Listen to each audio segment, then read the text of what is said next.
নবীজি জিজ্ঞাসা করলেন, ভাই আজরাইল, যদি আমি সত্যি থাকতে চাই কতদিন? যতদিন ইচ্ছা পারবেন, তারপরে মরা লাগবে। কারণ কুল্লু নাফসিন যায়িকাতুল মাউত, এটা সবার জন্যে। বিশ্ব নবী তখন ডাক দিয়ে বলেন, ফেরেশতা, মরায় যদি লাগে তখন এই নশ্বর দুনিয়ায় আমি আর থাকতে চাই না, আমার মাবুদের কাছে আমারে নিয়ে চলো। হযরতে আজরাইল নিজে বর্ণনা করেন যে আমি শুধুমাত্র তার বুকের উপরে হাতটা রেখেছিলাম, বিশ্বনবী মোহাম্মদ রাসূলুল্লাহ চিৎকার দিয়ে বললেন, হাত সরাও। হাতটা সরিয়ে ফেলেছি।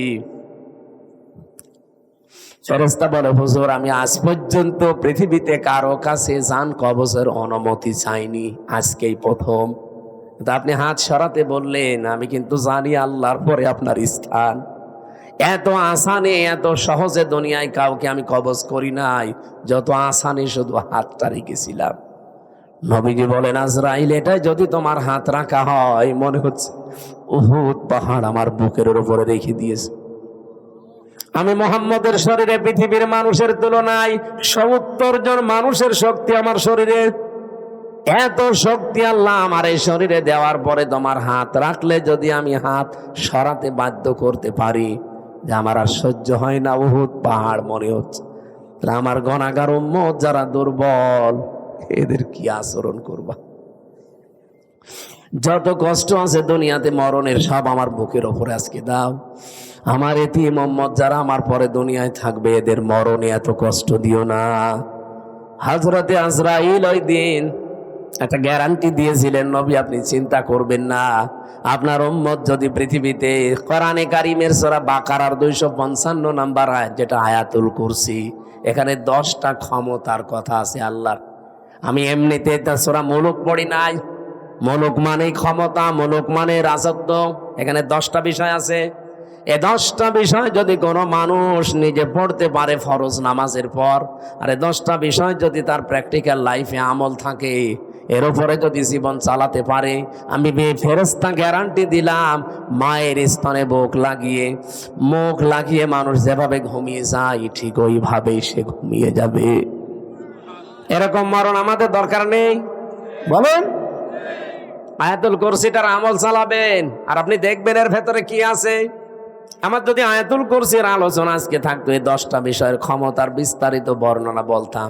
শুধু হাদিসটা বললাম, ফরজ নামাজের পরে সালাম ফিরিয়েই পড়বেন, আস্তাগফিরুল্লাহ, আস্তাগফিরুল্লাহ, আস্তাগফিরুল্লাহ 3 বার, আল্লাহু আকবার 3 বার, আল্লাহুম্মা আনতাস সালাম ওয়া মিনকাস সালাম, এটা 1 বার। আর আয়াতুল কুরসি কিছু না পড়লেও এগুলো মাস্ট বি পড়বেনই। আর আস্তে আস্তে যদি এগুলো বুঝতে পারেন যে কি বলছেন, জীবনে যত বেশি সেট করতে পারবেন আপনার চলার প্র্যাকটিক্যাল লাইফে, জীবন চলার পথে, আপনি দেখবেন আপনার জীবন পরিচ্ছন্ন হতে আছে। ওই যে ফামাংসু হুসিহানিন নার ওয়া উদখিলাল জান্নাতা ফাকাদ ফাজ, আপনাকে সফল আল্লাহ করে দেবে। আস্তে আস্তে জাহান্নামের কাজ আপনি ছেড়ে দেবেন, জান্নাতের কাজের দিকে আপনাকে ঠেলে ঠেলে আল্লাহ দিয়ে দেবে। আমরা এরকম একটা সুখের মরণ চাই। এরপরের শব্দ ছিল আল হায়াত, আল্লাহ হায়াত বানিয়েছেন। হায়াত কয় প্রকার? কোরআন শরীফ পড়ে আমি হায়াত পেয়েছি 5 প্রকার। প্রথম হায়াতে আমরা যেটা ছিলাম তার নাম আরওয়া, রুহের জগৎ, যেটা হযরতে আদম নবীর পৃষ্ঠদেশ থেকে আমাদের সবাইকে আল্লাহ একদিনে বের করেছেন। এজন্য পৃথিবীর প্রতিটি মানুষের হায়াত সমান। এখানে এই তথ্য জানেন না অনেকে। দুনিয়ায় যত মানুষের আগে এসেছে, যত মানুষ এখন আছে, কিয়ামত পর্যন্ত যারা আসবে, সবার হায়াত সমান। এদিকে তাকান, সবার হায়াত সমান। আমি আপনাকে একেবারে শেষ পর্যন্ত মিলিয়ে দেব। আদম আলাইহিস সালামের পর থেকে দুনিয়ায় যারা এসেছে, তারা 1000 বছর, 950 বছর এরকম হায়াত পেত। তারা ওই সময় থেকে চলে গেছে। এরপরে যারা আস্তে আস্তে সিরিয়ালে আসছে, 150 বছর, 200 বছর, 50, 60 বছর পরে পরে চলে যায়, নতুন মানুষ আসে। এই যারা চলে গেল, ওরা কোথায় যাচ্ছে? এই যে হায়াত 5 প্রকার বললাম কেন? আল্লাহ পাক প্রথম হায়াত দিয়েছে আলমে আরওয়া, যেটা আমরা সবাই একসাথে ছিলাম। দ্বিতীয় হায়াতের নাম হচ্ছে আলমে বুতুন, যেটা মায়ের পেটে থাকা লাগে নির্ধারিত সময়। সর্বনিম্ন থাকা লাগে 6 মাস, সর্বঊর্ধ্বে 10 মাস 10 দিন। ওটা একটা নির্ধারিত প্রায়। এরপরে আর একটা হায়াত আছে, তার নাম আলমে দুনিয়া, যেটা আমরা আছি এখন। এরপরে সামনে আরো 2টা বাকি আছে। একটা হচ্ছে আলমে বারজাখ, যেটা কবরের জগৎ বলে। অমিউ ওয়ারাইহিম বারজাখুন ইলা ইয়াউমি ইউবআসুন। তোমাদের এরপরে একটা পর্দার আড়ালের জগৎ আসতেছে, তার নাম বারজাখ, কবর। এরপরে তোমাদের ওঠা লাগবে আলমে আখেরাত, আখেরাতের জগতে। কয়টা পেলাম জগৎ? বলেন বলেন। একটা অলরেডি পার হয়ে গেছে নাকি? 2টা পার হয়ে গেছে। একটা আলমে আরোয়া, আর একটা আলমে বুতুন, মায়ের পেট। সামনে আর 2টা বাকি আছে, মাঝখানেরটায় আছি। আরে আগে 2টা গেলে পরে 2টা থাকলে মাঝখানেরটায় থাকা যায় না। এবার একেবারে কিয়ামতের আগের 5 দিন আগে যে লোকটা আসবে দুনিয়ায়, সেও তো মারা যাবে। কথা বলে না কেন? আদম নবীর পরে যে লোকটা দুনিয়ায় এসেছিল, সে 900 বছর মনে করেন ছিল। এই 900 বছর পরেই তো এখন তার আলমে বারজাখ শুরু হয়ে গেছে, কবরের জগৎ। আর কিয়ামতের 5 দিন আগে যে লোকটা আসবে, সেও তো কবরে 5 দিন থাকবে। এই যে আমি হায়াত সমান বললাম প্রত্যেকের, কেন বলেছি জানেন?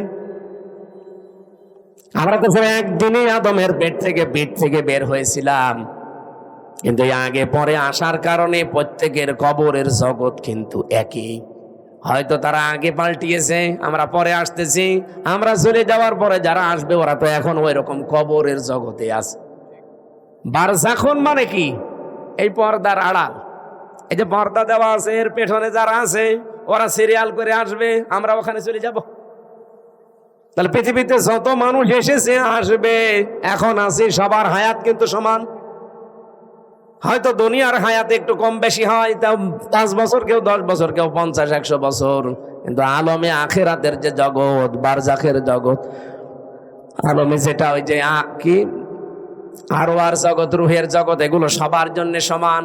এই 5টা হায়াত আল্লাহ আমাদেরকে দিয়ে বলেন, কেন দিলাম? এই মাঝখানের হায়াতটা জানো, দুনিয়ার জগৎ যেটা, লিয়াবলুয়াকুম আইয়ুকুম আহসানু আমালা। আমি আল্লাহ দেখতে চাই তোমাদের ভেতরে এই ছোট্ট হায়াতে সবচাইতে ভালো কাজ কে করে আসতে পারো। আল্লাহ কি কাজ দেখতে চেয়েছেন? আল্লাহ আকসারু আমালা দেয়নি যে বেশি কাজ, না, আল্লাহ ভালো কাজ চাই। বিশ্বের অন্যান্য দেশে ঘুরলাম, তারা যতটুকু কাজ করে কাজটা ভালো করে, এজন্য টেকসই হয়। আমাদের দেশে কাজ বেশি হয়, কাজটা ভালো হয় না, এজন্য টেকসই হয় না। বঙ্গবন্ধু টানেলে এখনই পানি আরম্ভ হয়েছে। এই যে পরশুদিনও আমি আসলাম, চট্টগ্রামের বঙ্গবন্ধু টানেলের নিচ দিয়ে এখন পানি উঠতেছে বাম পাশ দিয়ে। 100 বছরের টার্গেট নিয়ে বানানো। এই যে পাবনা আর উপরের এই যে কি ব্রিজ যেন, এটা কত বছর চলছে বলেন? ওর নিজের মেয়াদ শেষ হয়ে গেছে, তারপরও যা সেটাই আছে। আপনার তো কাজ আল্লাহ বেশি চাই না, দুনিয়ায় কাজ চাই, ভালো কাজ। কি চাই? আল্লাহ জানে আকসার আমালা দেয়নি যে বেশি বেশি কাজ করো না, কাজ আপনি অল্প করেন, কিন্তু কাজটা যেন, আরো জোর বলুন, আহসানু আমালার ব্যাখ্যায় আমি আর একটা জিনিস পেয়েছি।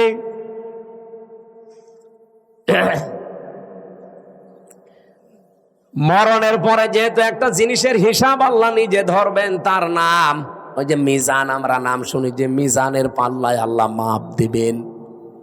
মিজানের পাল্লায় মাপবে না? কে মাপবে? আমল। বলেন বলেন। আমল মানে কাজ। কে বলেছে আমল মানে নাকি? নেকির আলাদা শব্দ আছে, আর সাওয়াবুন মানে নেকি, আর আমল মানে। কিয়ামতের ময়দানে তাহলে আমল মাপ দেবে। আমল মানে, আবার বলছি বাংলায়, বলেন বলেন, আর একবার বলেন ইংরেজিতে, ওয়ার্ক। খুব ভালো করে এই বিষয়টা নিজের সিরিয়ালে মিলাবেন, আপনার জীবন পাল্টিয়ে যাবে। আল্লাহ বেশি কাজ চাইনি, ভালো কাজ চেয়েছে। কেন? যেহেতু মরণের পরে আপনার কাজ মাপা হবে।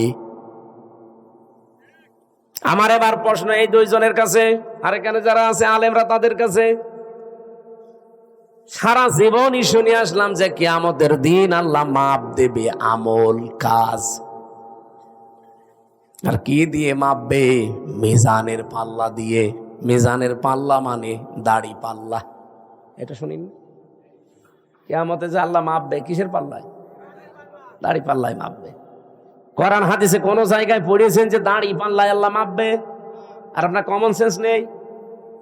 এই যে এই স্টেজটা যদি এই ভাইকে বলি এটা একটু মেপে দেন, উনি দাড়ি পাল্লায় তুলে দেবে। এটা মাপার জন্য আলাদা একটা যন্ত্র আছে।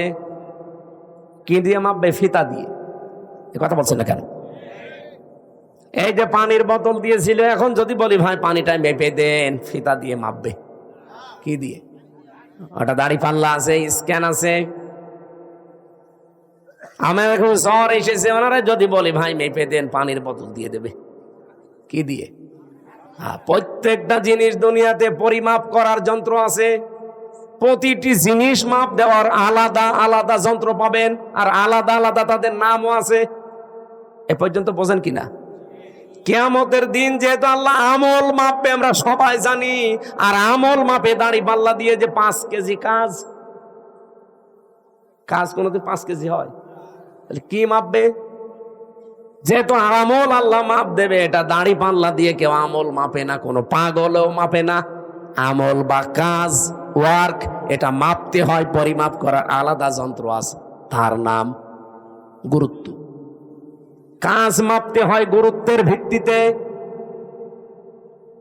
আপনাকে নতুন শুনছেন? জীবনে কোনোদিন তাফসীর পড়েননি নাকি এইভাবে পড়েননি? কিয়ামতের দিন আল্লাহ মাপ দেবে, আমরা সারা জীবন শুনে আসছি আমল। আর মাপ দেবে কিসে? মিজানের পাল্লায়। মিজান মানে যত তাফসীর আছে, যত অভিধান আছে আরবি পৃথিবীতে যত আছে নিয়ে আসেন। কোন জায়গায় মিজান মানে দাড়ি পাল্লা লেখা আছে? আছে। মিজান মানে মানদণ্ড, মিজান মানে ন্যায় বিচারের প্রতীক। এই জন্য হাইকোর্টে দেখেন সরকার একটা দাড়ি পাল্লা টাঙিয়ে রেখেছে, দেখেননি? হাইকোর্টে যেয়েছেন কোনোদিন? দাড়ি পাল্লা টাঙানো আছে। ও দাড়ি পাল্লা মানে কি? জামাত ইসলামের দাড়ি পাল্লা না। সরকার দেশের মানুষকে বোঝাতে চায় যে বাংলাদেশের কোন জায়গায় যদি ন্যায় বিচার না পাও, এই হাইকোর্টে আসলে ন্যায় বিচার পাবে। এই দেখো তার প্রতীক, দাড়ি পাল্লা দিয়ে দুই দিকে পাল্লা, একটাকে একদিকে ঝোলা আছে, সমান্তরাল করা, একেবারে সমান সমান। এখানে এসে ন্যায় বিচার পাবা, এটা ন্যায় বিচারের প্রতীক। কোরআনে কারিমে আল্লাহ এরকম একটা আয়াত দিয়েছেন, সূরা হাদীদের 25 নম্বর আয়াত।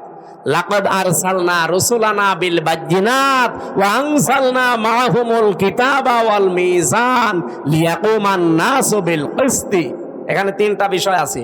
অবশ্যই আমি দুনিয়াতে রাসূল পাঠিয়েছি, 1 নম্বরে। 2 নম্বরে তাদের সাথে মিজান দিয়েছি। মিজান মানে মানদণ্ড, ন্যায় বিচার করার জন্য মানুষের ভেতরে মানদণ্ড কি হবে সেটা আমি দিয়েছি, তার নাম কি? তাহলে এখানে মিজান মানে মানদণ্ড, ন্যায় বিচারের একটা পথিকের নাম মিজান।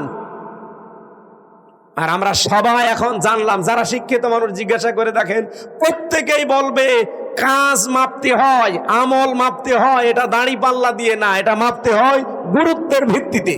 আপনি কাজটা গুরুত্বপূর্ণ কিনা সেইটা আল্লাহ দেখবে। এখানে গুরুত্বপূর্ণ কি কাজ বলেন? এই যে স্টেজের গুরুত্বপূর্ণ হচ্ছে খুঁটি আর সামিয়ানা। এই খুঁটি আর সামিয়ানা যদি না থাকে, গুরুত্বপূর্ণ এই 2টা, এই স্টেজের কোনো দাম আছে? আর কেউ স্টেজ বলবে? কিন্তু গুরুত্বহীন অনেক জিনিস এখানে আছে। কি? এই যে এখানে যে রেহালটা আছে, এটা যদি না থাকে কেউ স্টেজ বলবে না। এই যে মাইকটা আছে, এই টেবিলটা আছে, এখানে যে সামিয়ানা দিয়ে রেখেছেন সুন্দর করে, যে লাল কার্পেট, এগুলো যদি না থাকে, ফুল দিয়েছেন, লাইট দিয়েছেন, বলেন তো এগুলো গুরুত্বপূর্ণ না গুরুত্বহীন? এত সহজ করে বাংলা ভাষায় বোঝানোর পরেও যদি না বুঝে, আমার মনে হয় আপনাদের কোরআন শরীফ বুখারী শরীফ দিয়ে আর হবে না, এখন বাকারি শরীফ লাগবে। তাছাড়া কিভাবে বলবো বলেন তো? সারা জীবন কি শুনে আসলো যে কিয়ামতের দিন মিজানের পাল্লায় আমল মাপবে। আমল মানে কাজ।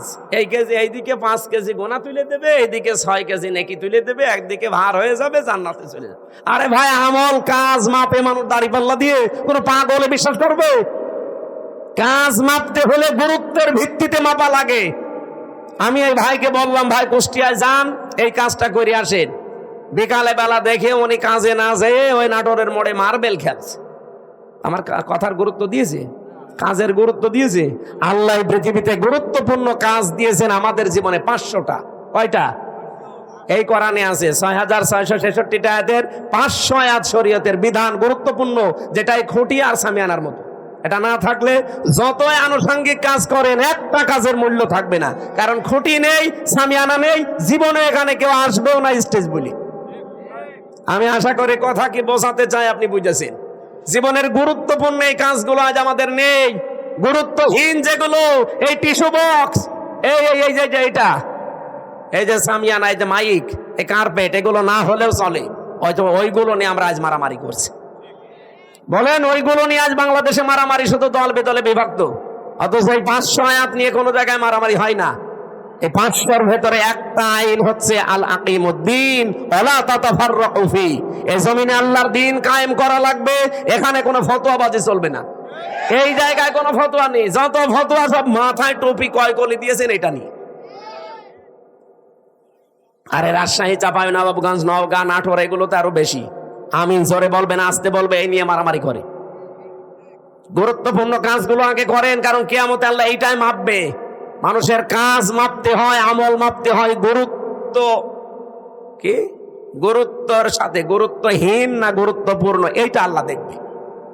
আল্লাহ আমাদেরকে যেহেতু গুরুত্বপূর্ণ কাজ করার জন্য 4টা বিষয় আমি এখানে পেয়েছি। কোন কাজ আপনি আমি ভালো মনে করলে হবে না, এটার জন্য শর্ত 4টা। কাজটা ভালো কিনা শর্ত কয়টা? 1 নম্বরে কাজের জন্য জ্ঞান থাকা লাগবে, যেটা আমরা আরবিতে এলেম বলি। যে কোনো কাজ হাতে নেওয়ার আগে দেখতে হবে ওই বিষয়ে লোকটা জ্ঞানী কিনা। বাংলাদেশে এমন এমন মন্ত্রী ছিল, সারা জীবন পড়েছে আইন নিয়ে, আর তারে দিয়েছে খাদ্যমন্ত্রী, ওই যে টাকটা গম চুরি করেছে। আরে ভাই, যে বিষয়ে পড়েছে আপনি তারে সেই বিষয় দেন। ও পড়লো সারা জীবন আইন নিয়ে, ওরে আপনি খাদ্য দিয়ে রেখেছেন, ও খাদ্যের কি বুঝবে? আমার কথা কি রাগ হচ্ছে? 2 নম্বরে নিয়ত থাকা লাগবে। এটা দুনিয়ার লোক দেখানোর জন্য আপনার হলে হবে না, এটা হওয়া লাগবে কার জন্যে? এই জন্য যারা কালেমা পড়েন লা ইলাহা ইল্লাল্লাহ, তাদেরকে আল্লাহ শিখিয়েছেন, তুই বল কুল ইন্না সলাতি ওয়া নুসুকি ওয়া মাহইয়ায়া ওয়া মামাতি লিল্লাহি রাব্বিল আলামিন। সূরা আনআম 8 নম্বর পারা, 9 নম্বর পৃষ্ঠা, 9 নম্বর লাইনের 163 নম্বর আয়াতে আছে তাফসিরে ফি জিলালিল কোরআন। আল্লাহ বলেন, নবী আপনি বলেন, আমার নামাজ, আমার কোরবানি, আমার বেঁচে থাকা, আমার মরে যাওয়া দুনিয়ার কারো জন্য না, সব আমি আল্লাহর জন্য করি। নিয়তটা পাকাপাকি করা লাগবে, লোক দেখানোর জন্য করলে হবে না ভালো কাজ। 3 নম্বরে ধৈর্য লাগবে। কি লাগবে? আর এখন মুসলমানদের সবচাইতে বড় সম্পদ এখন পৃথিবীতে এইটা, ধৈর্য ধারণ করা লাগবে। বাংলাদেশে অনেক ষড়যন্ত্র চলছে বিভিন্ন কায়দায়, ধৈর্য ছাড়া এখন আর উপায় নেই। তাদেরকে নিজেদের বাড়ি ঘরকে উৎখাত করে তাড়িয়ে সেই জায়গা তারা দখলবাজি করে সব নিজেদের আয়ত্তে নিয়ে নিচ্ছে। পৃথিবীর মুসলিম শাসক যারা আছেন, 57টা মুসলিম দেশ আছে পৃথিবীতে, এটা রেকর্ড হচ্ছে, এই জন্য জানাচ্ছি। প্রত্যেকটা মুসলিম দেশের এখন উচিত তাদের ইমানের দাবি অনুযায়ী পৃথিবীর 2টা নিকৃষ্ট জাতি, ইহুদি এবং মুশরিক, তাদের বিরুদ্ধে অন্তত সোচ্চার হওয়া। যার যেখানে যা আছে যতটুকু ওইটা নিয়ে দাঁড়িয়ে যাওয়া, মোকাবেলা করা, প্রতিরোধ করা, প্রতিবাদ করা। যদি না করে, যে বিশ্বের 210 কোটি মুসলমান যে রাষ্ট্রে আছে, এরা ইমানের দাবি অনুযায়ী হলেও যদি রাস্তায় নেমে আসে না, চেয়ারে থাকতে পারবেন না। এপ্রিলের 12 তারিখে হালকা আমরা বাংলাদেশে দেখিয়েছিলাম, কি কথা বোঝেন? 12 তারিখে দেখানোর পরেই 13 তারিখে অলরেডি একটা বৈঠক হয়েছে লন্ডনে, আপনারা হালকা পাতলা জানেন। এর পরের দিন ট্রাম্পের সহকারী উপমন্ত্রী, বিশেষ করে এই সমস্ত এলাকাগুলো, এই সমস্ত দেশগুলো যার কন্ট্রোলে, সে বাংলাদেশে ইসলামপন্থী যারা আছে তাদের ভেতরে অন্যতম বাংলাদেশ জামাত ইসলামী, তাদের কেন্দ্রীয় আমিরকে ডাক দিয়ে কিছু কথা গোপনে হয়েছে, ওগুলো এখনো ফাঁস করা ঠিক না। আপনি চিন্তা করতে পারেন, ট্রাম্পের উপমন্ত্রী একজন বাংলাদেশ জামাত ইসলামী এবং ইসলামপন্থী যারা আছে তাদেরকে ডাক দিয়ে বৈঠক করে। এটা কি ভেতরে কোনো কারণই নেই নাকি? আমাদের নাম শুনলে যারা 2-3 বার করে বমি করে, আর তারা এখন ডাকতেছে। বিশ্ব দেখিয়ে দিয়েছে, বিশেষ করে এপ্রিলের 12 তারিখ বাংলাদেশে একটা ইতিহাস বানিয়েছে। এতদিন পর্যন্ত যারা এই দেশে অন্তত একটু হালকা পাতলায় আশায় ছিল যে ববু আবার আসবে, 12 তারিখের পর থেকে তাদের আশা গুড়ে বালি। এই জন্য 15 তারিখে যে মানুষগুলো ফ্যাসিস্ট ছিল, স্বৈরাচার ছিল, তাদের দোসর যারা, তারা এখন অনেকে জেলখানায় আছে, এখন অনেকে পালিয়ে আছে। জেলে 8 মাস পর্যন্ত আমরা দেখতাম তাদেরকে আদালতে তুলতে হলে জামায় আদরে নিয়ে যেত। কিন্তু গত পরশুদিন যা করেছে, পেছনে হাত বেঁধে হ্যান্ডকাপ লাগিয়ে কথা বললে চড় দেবে, এইরকম একটা দৃশ্য আমরা দেখতে। তার মানে প্রশাসনে এখন বুঝতেছে যে না, ও ববুর দ্বারা আর হবে না। ববু যতই চাপাবাজি করুক না কেন, ও চাপা সব শেষ। এই জন্য এই সমস্ত মন্ত্রীদের, এমপিদের, এত বড় বড় নেতাদের সামনে প্রশাসন 2-3 হাত দূরে থাকতো, আর এখন পেছনে হাত বেঁধে চোরের মতো, ডাকাতের মতো নিয়ে যাচ্ছে। এতটুকুতে হবে না। আমার মনে হয় এদেরকে মাথায় দড়ি দিয়ে, ডান্ডা বেড়ি পরিয়ে আলেমদের সাথে যা করেছে এই 15.5 বছরে ওদের সাথে তাই করা দরকার। কামরুল টাক কালকে দেখেছেন না কি করে হাত বেঁধে পেছনে নিয়ে যাচ্ছিল, মনে হচ্ছে যে গরু চুরি করিস। আসলে তো এগুলো চোর ছিল। আমরা চাচ্ছি এই যে এই দেশে যারা এখন খুব বেশি বেশি বলছেন যে নির্বাচন চাই, নির্বাচন চাই, প্রত্যেকে আমরা এর পক্ষে আছি। কারণ এই দেশে যতদিন নির্বাচিত সরকার না বসবে ততদিন পর্যন্ত অনেকের ষড়যন্ত্র বন্ধ হবে না। এটা বন্ধ করার জন্য নির্বাচিত সরকার মাস্ট বি দরকার। কিন্তু তার চাইতেও আগে দরকার যে 2732 জন মানুষ জীবন দিল, তাদের রক্তের অন্তত কিছু দেখানো। কেন তারা রক্ত দিয়ে গেল? কোনো কাজ নেই? আপনি কি মনে করেন আবু সাইদের জীবনের কোনো দাম নেই? মুগ্ধর জীবনের কোনো দাম নেই? রায়হানের জীবনের কোনো দাম নেই? তার জীবনও আমার আপনার মতো নিজের কাছে এরকম মূল্যবান ছিল। এখানে গল্প করেন কোন কারণে? একটা কথা বলবেন না, এদিকে তাকিয়ে থাকেন।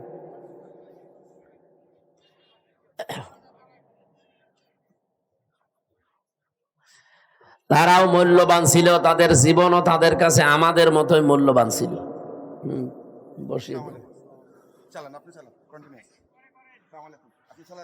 সম্মানিত ভাইরা, আমরা চাচ্ছি সবচাইতে বেশি যে মানুষগুলো এই 15.5 বছরে পৃথিবীর নিকৃষ্ট মানুষ যে 6 জনের নাম বললাম, তার ভেতরে আর একজন যিনি পালিয়েছে, উনি। আপনি এখন ইন্টারনেটে সার্চ দেন, 6 জনের নাম আসবে পৃথিবীতে নিকৃষ্ট মানুষ তারা। তার ভেতরে নরেন্দ্র মোদী একজন। আমি নাম নিলাম না, আমাদের দেশেরটা বদনাম হয়ে যাবে, এখন রেকর্ড হচ্ছে তো, ওইটাও একজন। মানুষ এত খারাপ হতে পারে, এত নিচে নামতে পারে। কয়েকদিন আগে একটা ভিডিও ছেড়েছিল যে হ্যাঁ, দেশের মানুষ শুধু আমারই গালি দেয়, আমারই দোষ, আমি সব একা খেয়েছি, আর কেউ খায়নি। আমার ছোট বোন যে এত খাইলো, তারে কিছু বলে না। এরপরে শব্দ আর বলা যাচ্ছে না। সবগুলো খালি খায় খায় পাঠিয়েছিল। আপনি কি করেছে দেশে? আমি কয়েকদিন আগে মালয়েশিয়া, সিঙ্গাপুর, থাইল্যান্ড এই দেশগুলোতে ছিলাম। এই শয়তানরা অধিকাংশ গুলো ওই দেশগুলোতে পালিয়েছে, কিন্তু ওই সাহেব পাড়া বানিয়েছে, থাকে না। সেকেন্ড হোম যেখানে, সেখানে তালা লাগানো, থাকে হচ্ছে হোটেলে।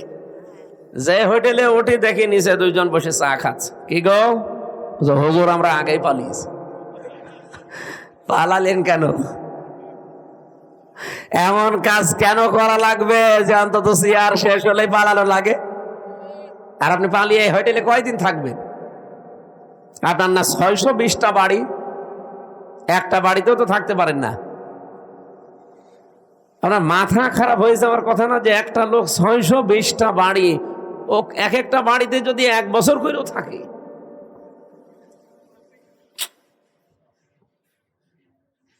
এই টাকাগুলো বাইরের দেশে পাচার না করি, এগুলো যদি বাংলাদেশে কর্মসংস্থান তৈরি করতেন। 36 লাখ যুবক এখন বেকার বাংলাদেশে।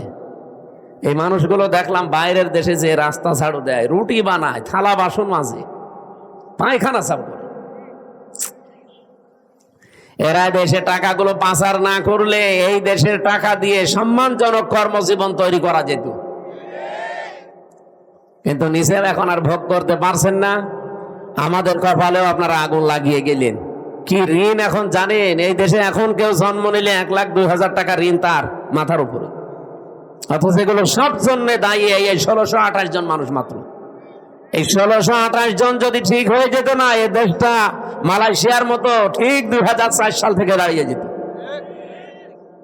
মালয়েশিয়ার মতো দেশ এই বাংলাদেশের চাইতে প্রায় 5 ডবল এত বড় দেশ, অথচ এরকম সমতল ভূমি খুব কম, শুধু পাহাড় আর পাথর। এরকম একটা দেশকে মাহাতির মোহাম্মদ দাঁড় করিয়ে দিয়েছে বিশ্বের বুকে আজ। আর আমরা যে জায়গায় ছিলাম আরো নিচে নামতেছে। বলে ডিজিটাল হয়েছে। কিসের ডিজিটাল? টাল হয়ে গেছে।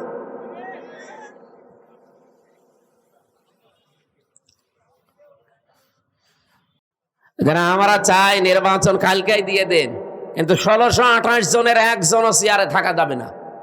যারা জালেম ছিল, জালেমের দোসর ছিল, সবগুলো তাড়াতাড়ি নামিয়ে দেন, নতুন মানুষ ওখানে বসান। এই 15.5 বছরে যারা বৈষম্যের শিকার ছিল, এই মানুষগুলোকে নিয়ে সেখানে বসান। কালকে নির্বাচন দিয়ে দিন, কালকে সুষ্ঠু হবে। 1628 জন কারা? যারা এই 15.5 বছরে এই কাজ কারবার করেছিল। এই শুধু নাটোরের জেলার ডিসি গেছে কুষ্টিয়ায়, কুষ্টিয়ারটা এসেছে কুড়িগ্রাম, কুড়িগ্রামেরটা চট্টগ্রাম, এই পাল্টিয়েছে। এখনো পর্যন্ত জালেমদের যতগুলো বিচারপতি, জজ, সব তারাই আছে প্রায়। এগুলোকে আপনি মনে করেন যেগুলো মানুষ ছিল? এই কালকে একটা বিচারপতির ভিডিও দেখছিলাম, ও এখনো পর্যন্ত হাসিনার গুণগান গায়। ওর নাম হচ্ছে শেখ আহমেদ জমাদার। আমার মনে হয় ওরা যদি কুকুরও দেখে, কুকুরও ঘৃণা করবে। পৃথিবীতে স্বৈরাচার যারা হয়ে যায়, তাদের কয়েকটা ক্ষতি সামনের সম্ভাবনা দেখা দেয়। তার 1 নম্বরে পৃথিবীর প্রত্যেকটা সৃষ্টির ভেতরে আল্লাহ একটা ঘৃণা তৈরি করে দেয় তার প্রতি। আপনি তামাম দুনিয়া এখন খোঁজ নিয়ে দেখেন, দুনিয়াতে যারা এখনো স্বৈরাচার আছে, তাদের প্রতি শুধু আমরা না, পৃথিবীর যত সৃষ্টি আছে সবার ভেতরে ঘৃণা তৈরি করে দিয়েছে কে? বলুন। 2 নম্বরে ওরা যখন মারা যাবে দুনিয়া থেকে, ওদের জীবনের কোনো ভালো কাজ আল্লাহ কবুল করেনি, আর সর্বশেষ সে যদি ভালো হতেও চায়, আল্লাহ সেই লাইন বন্ধ করে দেয়। আপনি ফেরাউনের দিকে তাকানো, কিন্তু শেষ কথা এটা বলেছিল, আন্নাহু লা ইলাহা ইল্লাল্লাযী আমানাত বিহি বানু ইসরাঈল ওয়া আনা মিনাল মুসলিমিন। আমি ঈমান আনলাম ওই আল্লাহর উপরে, যার উপরে বানি ইসরাঈলরা ঈমান এনেছে। আমি তো মুসলমান, এরপরও ফেরেশতারা আমার পানির ভেতরে চোবাই কেন?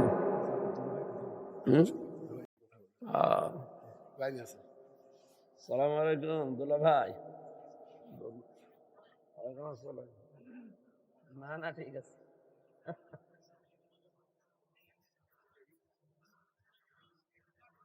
দাবিটা বেশি করে করেন।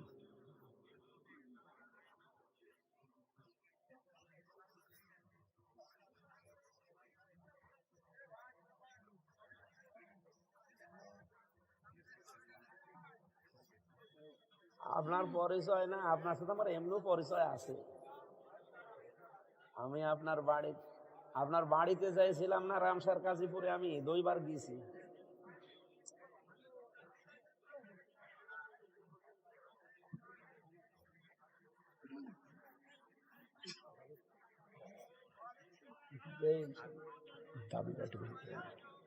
আপনার ওই একটা রোগের কথা শুনছিলাম।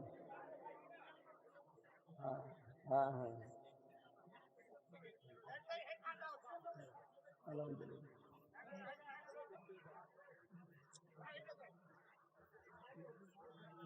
ঠিক আছে, আমি আলোচনায় আছি তো।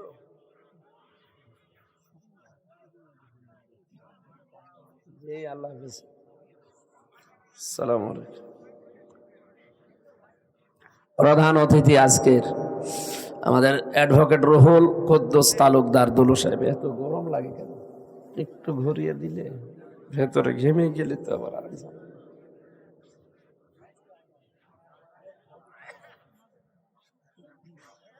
দেন। হ্যাঁ, এদিকে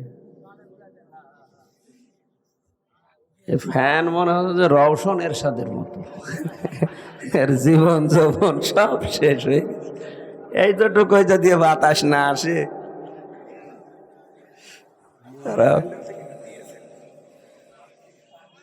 ঠিক আছে, প্রশ্ন যা দেবেন মোনাজাতের আগে দেবেন। যাদের আছে ভাই বোনেরা, যাদের প্রশ্ন আসে লিখে রাখবেন, মোনাজাতের আগে পাঠিয়ে দেবেন। আমরা কথা বলবো, ঘন্টাখানিক কথা বলবো ইনশাল্লাহ। থাকবেন না? ঘন্টাখানিক সময় দেন।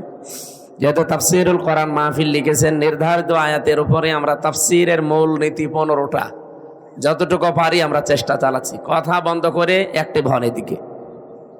সম্মানিত ভাইরা, আমরা কথা তুলছিলাম কি, পৃথিবীর ময়দানে আল্লাহ রাব্বুল আলামিন যত স্বৈরাচারের জীবনী আমি পড়েছি, এই মানুষগুলোর বড় ক্ষতি হচ্ছে ঘৃণা তৈরি করে দেয় সৃষ্টি জগতের ভেতরে তার প্রতি। 2 নম্বরে ওর শেষ ঠিকানা, যেটা জীবনের শেষ দিন পর্যন্ত যখন ভালো হওয়ারও চেষ্টা করে, ওকে আল্লাহ আর ভালো করার রাস্তা রাখে না। এই লোকটা সর্বশেষ বলেছিল যে আমি ঈমান আনলাম, এরপরও ফেরেশতারা আমার এভাবে পানিতে চুবায়। আল্লাহ রাব্বুল আলামিন ডাক দিয়ে বলেন, আল আন, এখন, আকাদ আসাইতা ক্বাবলু ওয়া কুনতা মিনাল মুফসিদিন, এর আগে তুমি বড় সন্ত্রাসী ছিলে, স্বৈরাচার ছিলে, ফ্যাসাদকারী ছিলে। জমিনে তোমার জন্য আমার বান্দা বান্দিরা আতঙ্কে ছিল। এখান থেকে আমি তাফসিরে ফি জিলালিল কোরআনে পড়েছি, পৃথিবীতে কোনো মানুষের কারণে যদি আল্লাহর সৃষ্টি জগৎ আতঙ্কিত হয়ে যায়, ওই লোকটাকে আল্লাহ সবচাইতে বেশি ঘৃণা করে। এটা 15.5 বছর এটা বেশি ছিল। এমন এমন মানুষ আমরা দেখেছি যাদের জন্য মানুষেরা আতঙ্কগ্রস্ত ছিল। কি, আমি তো নাটোরের খবর খুব বেশি জানি না, কিন্তু শিমুল সাহেবের জানি। ওনার নাম শুনলেই মানুষ আতঙ্কিত হয়ে যেত। কি জানি না, কিন্তু ভেতরে অবশ্যই এরকম কিছু আছে। দুলু সাহেবের মতো মানুষ তাই ওনার সাথে পেরিয়ে দেয়নি। আপনি চিন্তা করতে পারেন, দুলু বাংলাদেশে যদি 20 জন থাকে তার ভেতরে একজন অন্তত, আর সে পর্যন্ত এর সাথে পারে না। তার মানে এই লোকটা কি আপনারা নিজেরাও ভালো জানেন। ইন্নামা নুমলি লাহুম লিয়াজদাদু ইসমা, মানুষ যখন পাপ করতে করতে সীমা ছাড়িয়ে যায়, আল্লাহ পাক বলেন ওয়ালাহুম আযাবুম মুহিন, তার জন্য অপমানজনক নেককার শাস্তি, নেককার অপমানজনক শাস্তি আমি একটার পর একটা রেডি করে রাখি। কোরআনের 2টা আয়াত আমার কয়েকদিন আগে আমার নজরে এসেছে। এর আগে আমি বহুবার পড়েছি, কিন্তু এইটা এইভাবে যে আছে আমি জানতাম না। বাংলাদেশ সহ বিশ্বের যতগুলো দেশে আমারে নিয়ে গেছে, আমি যেহেতু একটা বড় গ্রুপে ছিলাম, আকিজ গ্রুপে, এনাদের মাধ্যমে বিশ্বের বহু দেশে আল্লামা সাইদের মতো আল্লাহ রাব্বুল আলামিন ওনাদের ওসিলায় কোরআনের দাওয়াত নিয়ে যতগুলো দেশে গেছি, যতগুলো আন্তর্জাতিক সেমিনারে, বিশ্ববিদ্যালয়ে, আমি এই আয়াতটা আমার নজরে এতদিন হাজার হাজার বার পড়েছি, কিন্তু না, এখন আমার কাছে এই তথ্যগুলো আসার পর একটা আশা সঞ্চার হয়। সূরা আলাম নাসর 5 এবং 6 নম্বর আয়াত একটু ভালো করে শোনেন, দেখেন আপনার কাছে একটা অন্যরকম অনুভূতি আসবে। কোরআনের কথা কোনো মিথ্যা নেই, 100% সত্য, নাকি 98%? হ্যাঁ, আল্লাহ পাক বলেন ফাইন্না মাআল উসরি ইসরা, ইন্না মাআল উসরি ইসরা, 2 বার রিপিট করলেন। আর উসরুন মানে কষ্ট, এই শব্দের আগে আল্লাহ পাক দিয়েছেন আলিফ লাম। কোন শব্দের আগে আলিফ লাম আসলে 4টা অর্থ বের হয়। 1 নাম্বার, এটা নির্দিষ্ট করার জন্য, এটা মারেফা, এর আগে আল্লাহ মা দিয়েছেন। এর আগে ইন্না দিয়েছেন, এর আগে ফা দিয়েছেন। তাফসিরে মুফাসসিরিন ইকরাম ৪২টার উপরে আমি বসে বসে মিলিয়েছিলাম যে দেখি কোনটার কি বক্তব্য আয়াতের ব্যাপারে। আমার আশ্চর্য লেগেছে ফি জিলালিল কোরআন। মুফাসসির বোঝাতে চেয়েছেন পৃথিবীতে কোনো মানুষ যদি একটা কষ্ট সহ্য করে ৩টা কারণে, এদিকে তাকান, হচ্ছে না। আপনি যদি দুনিয়ায় কষ্ট পেয়ে থাকেন একটা কারণ, কয়টা? না, 3টা। কষ্ট পেলেই হবে না, কষ্ট যদি আপনি পেয়ে থাকেন 3 কারণে। আল্লাহ কষ্টের পরে কথা বলতে গিয়েছেন ইসরা, এর আগে আলিফ লাম দেয়নি, এটা নাকেরা, অনির্দিষ্ট শব্দ। মুফাসসিরিন ইকরাম বোঝাতে চায় আল্লাহর বক্তব্য, দুনিয়াতে যদি কেউ একটা কষ্ট সহ্য করে কমপক্ষে তার ওই কষ্টের সাথে ৭০টা সুখ আল্লাহ জড়িয়ে রাখে। না, এ পর্যন্ত আপনারা কিছুই বোঝেননি, আন্দাজে সুবহানাল্লাহ বলেছেন। এবার আমি ব্যাখ্যায় দেখছি, টিকায় পড়েছিলাম একটা কষ্ট যদি কেউ সহ্য করতে পারে দুনিয়ার এই ময়দানে, কারণ কয়টা বললাম? বলেন বলেন। 3 কারণের বাইরে যদি কষ্ট পান, তার জন্য আপনার জন্য ৭০টা সুখ আল্লাহ রেডি করবে না? নেই। হাসিনাও কিন্তু কষ্ট পেয়েছিল, কিন্তু এই 3 কারণের বাইরে। এবার আসেন তো, এই 3 কারণের কষ্ট আমাদের জীবনে আছে কিনা। 1 নম্বরে যদি আপনি কষ্ট পেয়ে থাকেন আল্লাহর জন্যে, 2 নম্বরে রাসূলুল্লাহর জন্যে, 3 নম্বরে মানবতার জন্যে। কষ্ট কয়টা? 3টা বলেন কেন? 1টা। কারণ কয়টা? এই 3 কারণের ভেতরে যে কোনো 1 কারণে যদি দুনিয়ায় কেউ একটা কষ্ট পেয়ে থাকে, আল্লাহ যেহেতু মার পরে আলিফ লাম দিয়ে নির্দিষ্ট করে দিয়েছেন কষ্ট একটা, কিন্তু ইসরাটা নির্দিষ্ট নেই। কমপক্ষে 10 থেকে ৭০টা পর্যন্ত সুখ, শান্তি, কল্যাণ দুনিয়া আখিরাত মিলে আল্লাহ তার সাথে জড়িয়ে রাখবে। আর 15.5 বছরে আমরা যেন সত্যিই কষ্ট পেয়েছি, কেউ আল্লাহর জন্যে, কেউ রাসূলুল্লাহর জন্যে, কেউ মানবতার জন্যে। এই কথা বললেন না? অবশ্যই এই 3 কারণের বাইরে অনেকে কষ্ট পেয়েছে, তাদেরটা আমি তাফসিরে পড়ি নাই, এজন্য বাদ। 3 কারণের যে কোনো একটা কারণে যদি আপনি কষ্ট পেয়ে থাকেন, আল্লাহর কসম, কোরআনের আয়াত, আল্লাহ গ্যারান্টি দিয়েছেন মাআল উসরি ইসরা, অবশ্যই দুনিয়া আখিরাত মিলে আপনাকে ৭০টা সুখ, শান্তি ভোগ করাবে। শুধু করাবে না, শেষে হস্যাই আছে, করাবেই। এবার যেহেতু আয়াতটা রিপিট করেছেন আল্লাহ, সিস্টেম অপর পৃষ্ঠায় দেখুন, আল্লাহ পাক বলেন দুনিয়াতে কেউ যদি একটা সুখ পায় আর ওই সুখটা যদি অবৈধ হয়, আবার বলছি, আপনি যদি একটা সুখ ভোগ করেন দুনিয়ায় আর সুখটা যদি হয় অবৈধ, একটা সুখের কারণে কমপক্ষে ৭০টা দুঃখ, যন্ত্রণা, কষ্ট, অকল্যাণ আপনার সাথে আল্লাহ জড়িয়ে রাখবে। এবার আমি একটা একটা করে উদাহরণ বলছি। পৃথিবীতে অনেকেই কিন্তু সুখ পেয়েছে, অবৈধ সুখ, যেমন এই যে পরকীয়া প্রেম করে সুখ পায় না, না এই এলাকায় সব নেই? যারা পরকীয়া প্রেমে লিপ্ত আছেন, আপনিও সুখ পেয়েছেন, শান্তি পেয়েছেন, কিন্তু এটা কি বৈধ না অবৈধ? বলেন বলেন। এরকম অবৈধ সুখ একটা যদি ভোগ করে থাকেন, আপনাকে আল্লাহ কষ্ট দেবে, দুঃখ দেবে কয়টা? ৭০টা। আর এবারে মিলান, 15.5 বছরে যারা ক্ষমতায় ছিল, বৈধ ভাবে না অবৈধ? তাহলে সুখ তারা পায়নি? বলেন বলেন। যত সুখ পেয়েছে সব বৈধ সুখ না অবৈধ? আপনি এবার হাসিনা থেকে শুরু করে যারা ছিল বলেন, এই 15.5 বছরে যদি অন্তত 50টা সুখ পেয়ে থাকে, আমি কি সুখের নামগুলো বলবো? আরে সুখের নাম বলার দরকার কি? আপনি তো সুখ পেয়েছেন, বাবা শাহজালাল সব হালাল করে নিয়েছিলেন।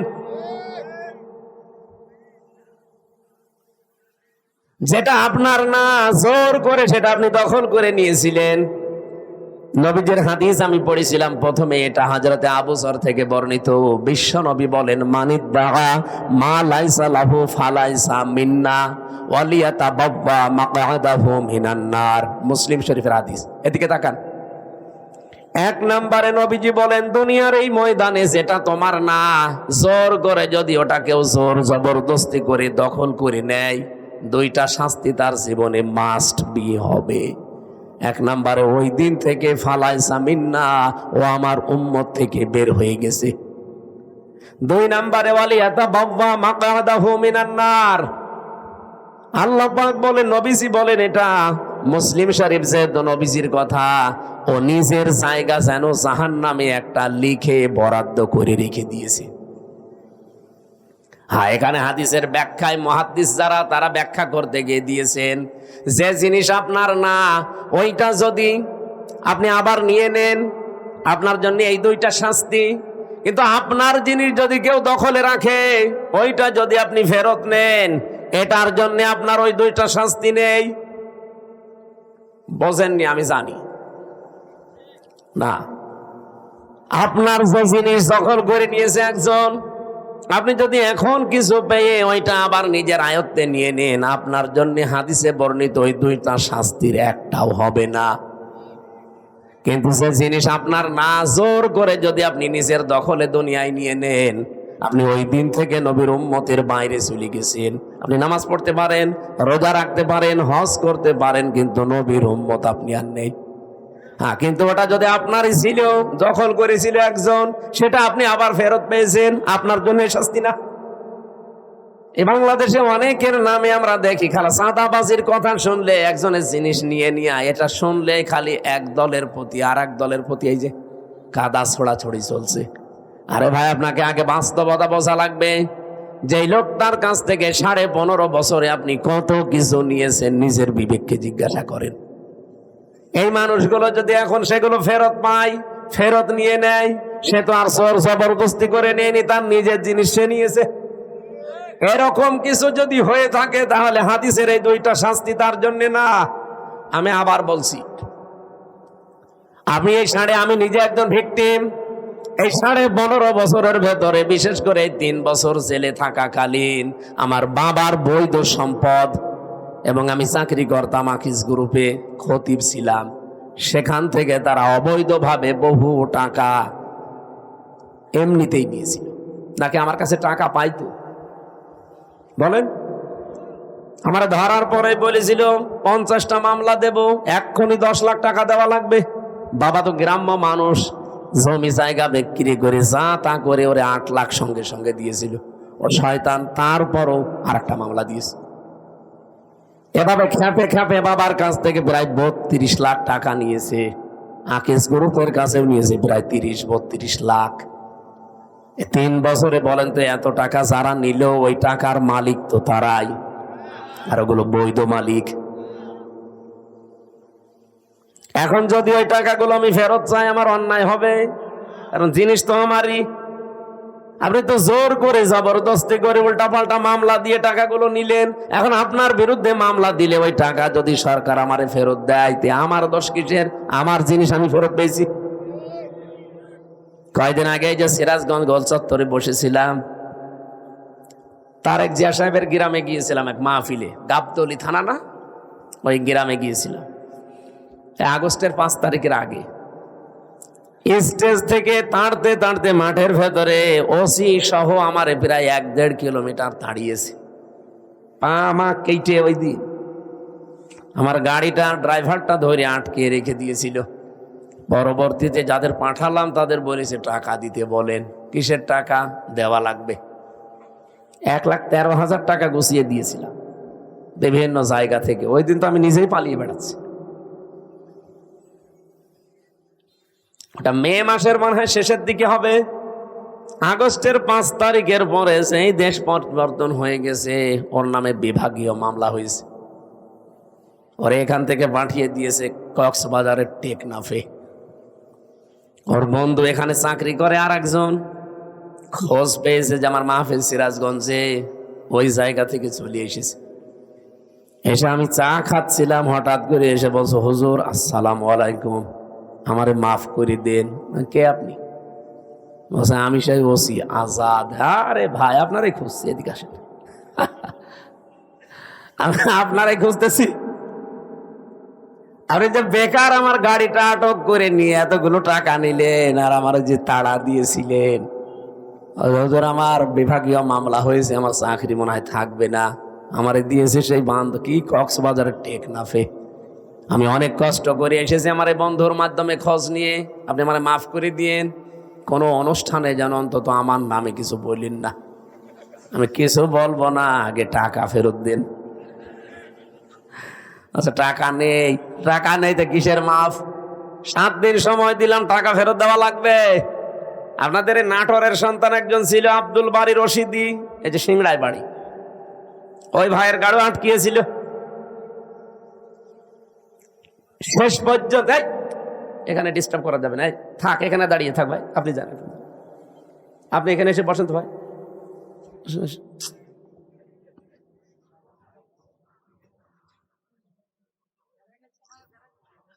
কথা বলা যাবে না ভাই। ওনারা যেই বলেছে ভাই 7 দিন সময় দিলাম, টাকা ফেরত দেওয়া লাগবে, নয়তো কিন্তু আমি এখন যে ডিএমপি কমিশনার আছে সাজ্জাদ হোসেন, আমি কিন্তু জায়গা মতো বলবো, আত্মীয় আমার, হুজুর টাকা দিয়ে দেব। 7 দিন পরে 1 লাখ টাকা ফেরত দিয়েছে। বাংলাদেশের মনে হয় এটাই প্রথম ইতিহাস যে পুলিশ টাকা ফেরত দেয়। আমি তো এর আগে পুলিশ টাকা ফেরত দেয় শুনিও নি, দেখিও নি, তা আমি অলরেডি পেয়েছি। আর 13,000 হুজুর এটা মাফ করাই লাগবে, যা তোর মিষ্টি খেতে দিলাম। হয়তো পুলিশ দাঁড়িয়ে আছে। পুলিশ কারো কাছ থেকে টাকা নিলে ফেরত দেয়, এটা প্রথম ইতিহাস। এখন ওই টাকা যে ফেরত দিল, আমি কি জোর করে নিয়েছি নাকি আমার টাকা আমি নিয়েছি বলেন? তো এইরকম করে যারা এই 15.5 বছরে বহু টাকা বিভিন্ন জায়গায় দখল করে নিয়েছিলেন, ওই টাকা এখন আমাদের ফেরত দেন। আমি আশা করছি কি বোঝাতে চাই আপনি বুঝেছেন। সুতরাং যারা এতদিন মাল কামিয়েছেন, বাংলায় বললাম, এই টাকাগুলো যার কাছ থেকে নিয়েছেন তার ফেরত দিয়ে দিন, নাই তো সে আপনার কাছে যে নেবে তখন তার নামে আপনি বদনাম বের করবেন, উনি জোর জবরদস্তি করে, সাদাবাজি করে, সাদাবাজি করেছে, তার জিনিস ফেরত নিয়েছে। এরকম যত জায়গায় যার জিনিস ছিল সবগুলো ফেরত নেন। ইসলামী ব্যাংক যাদের, তারা ফেরত পেয়েছে। আরো কিছু আছে, আমরা চাই সবগুলো তার ফেরত দিয়ে দেন, নিজে দুনিয়া থেকে মুক্ত হন।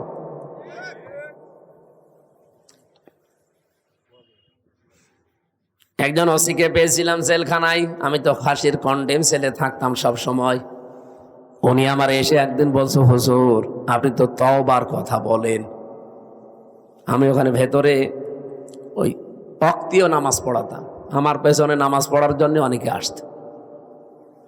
নামাজের পরে 2-3 মিনিট করে কথা বলতাম। একদিন তাওবার বিষয়ে কথা বললে উনি আমারে বলছে, হুজুর আমি একটা তাওবা করেছি, দেখেন তো আমার তাওবা হয়েছে কিনা। কি? সেই যে নির্বাচন গেল, আমি বাইরে ছিলাম, এখন আমার 8 বছর জেল, একটা হত্যা মামলার। আমি ওই সময় রাত 12টার পর থেকে আমার লোকজন নিয়ে ভোট কাটা আরম্ভ করেছিলাম। ফজরের আজান পর্যন্ত কাজ কাম করিয়ে সব জায়গা মতো পাঠিয়ে দিয়েছি। এরপরে গোসল করার পরে ওযু করে 2 রাকাত তাওবার নামাজ পড়ে বললাম, আস্তাগফিরুল্লাহ। আমার এই তাওবা কি হয়েছে? না, আপনার ইয়ার কি হয়েছে? এটাকে তাওবা বলে? আপনি কি আল্লাহর কাছে দোষ করেছেন যে আস্তাগফিরুল্লাহ পড়ছেন? আপনি তো দোষ করেছেন হামজার কাছে। একটা এমপি বানাতে 3.5 লাখ 4 লাখ হামজা লাগে, হামজার বউ লাগে। কথা বলছেন না কেন? আপনি তাদেরটা নিজে সব একা দিয়ে দিলেন, আর এখন বলছেন আস্তাগফিরুল্লাহ। আপনার মাফ হতে পারে, তাওবা কবুল হতে পারে যদি বের হওয়ার পর ওই 3.5 লাখ 4 লাখ হামজার বর কাছে যে বলবেন যে এই ভুল করে ফেলেছিলাম, আমারে মাফ করে দিন। তারা মন থেকে যদি বলে ঠিক আছে মাফ করে দিলাম, আপনি মাফ পাবেন। আর তারা যদি বলে না কিসের মাপ, আপনাকে আমরা থাপড়াবো, প্রত্যেকে একটা করে থাপ্পড় দেবো, তাই খাবেন। কি কথা বলছেন না কেন? কারণ দুনিয়ায় বিচার যদি না হয়, কিয়ামতের দিন আল্লাহ নিজে বিচার করবে। কারণ আপনি যারা আল্লাহর হক নষ্ট করেননি, হক নষ্ট করেছেন, হক বলে বান্দার হক।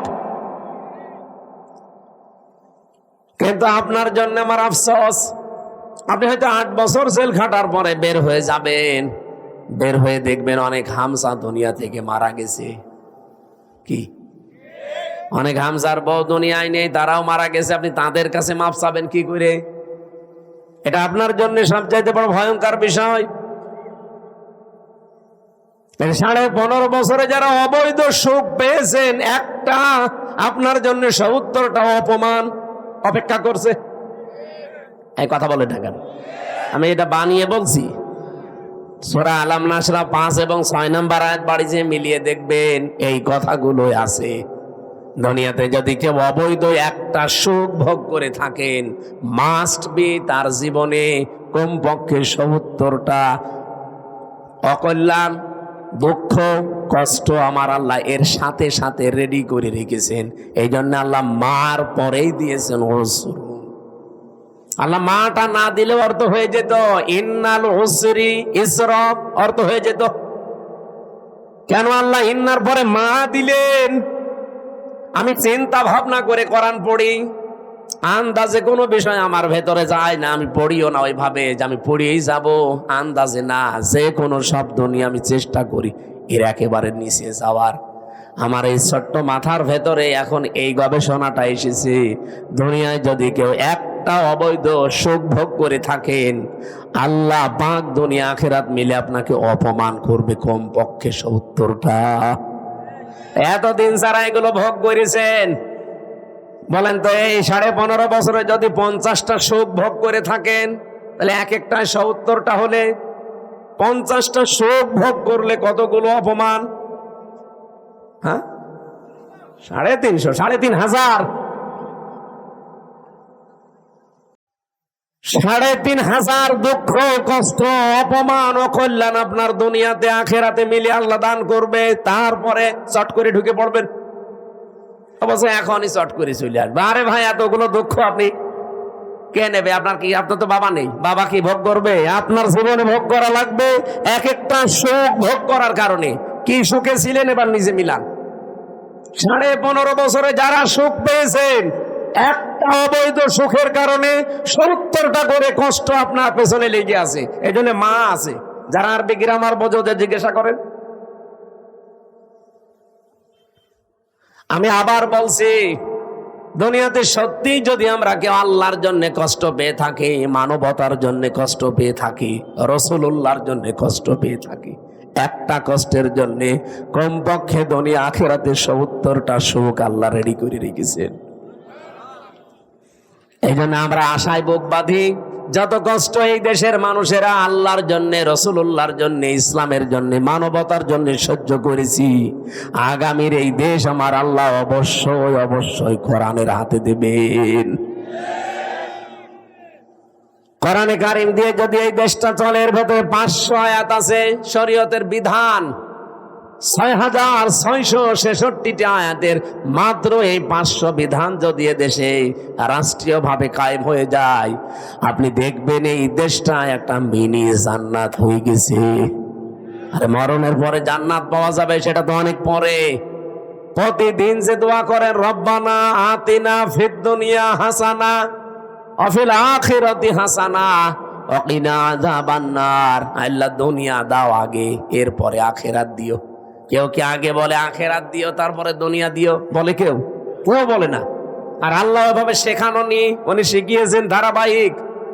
কাবা শরীফে গিয়ে দেখলাম রকনি আমিনি থেকে শুরু করে হজরে আসওয়াদ, এই জায়গাটা লক্ষ লক্ষ হাজিরা যাবার সময় এই আয়াতটা পড়ছে, রব্বানা ফিদ দুনিয়া হাসানা ওয়া ফিল আখিরাতি হাসানা ওয়া কিনা আযাবান্নার। বলেন আমিন। দুনিয়ায় আগে শান্তি দরকার।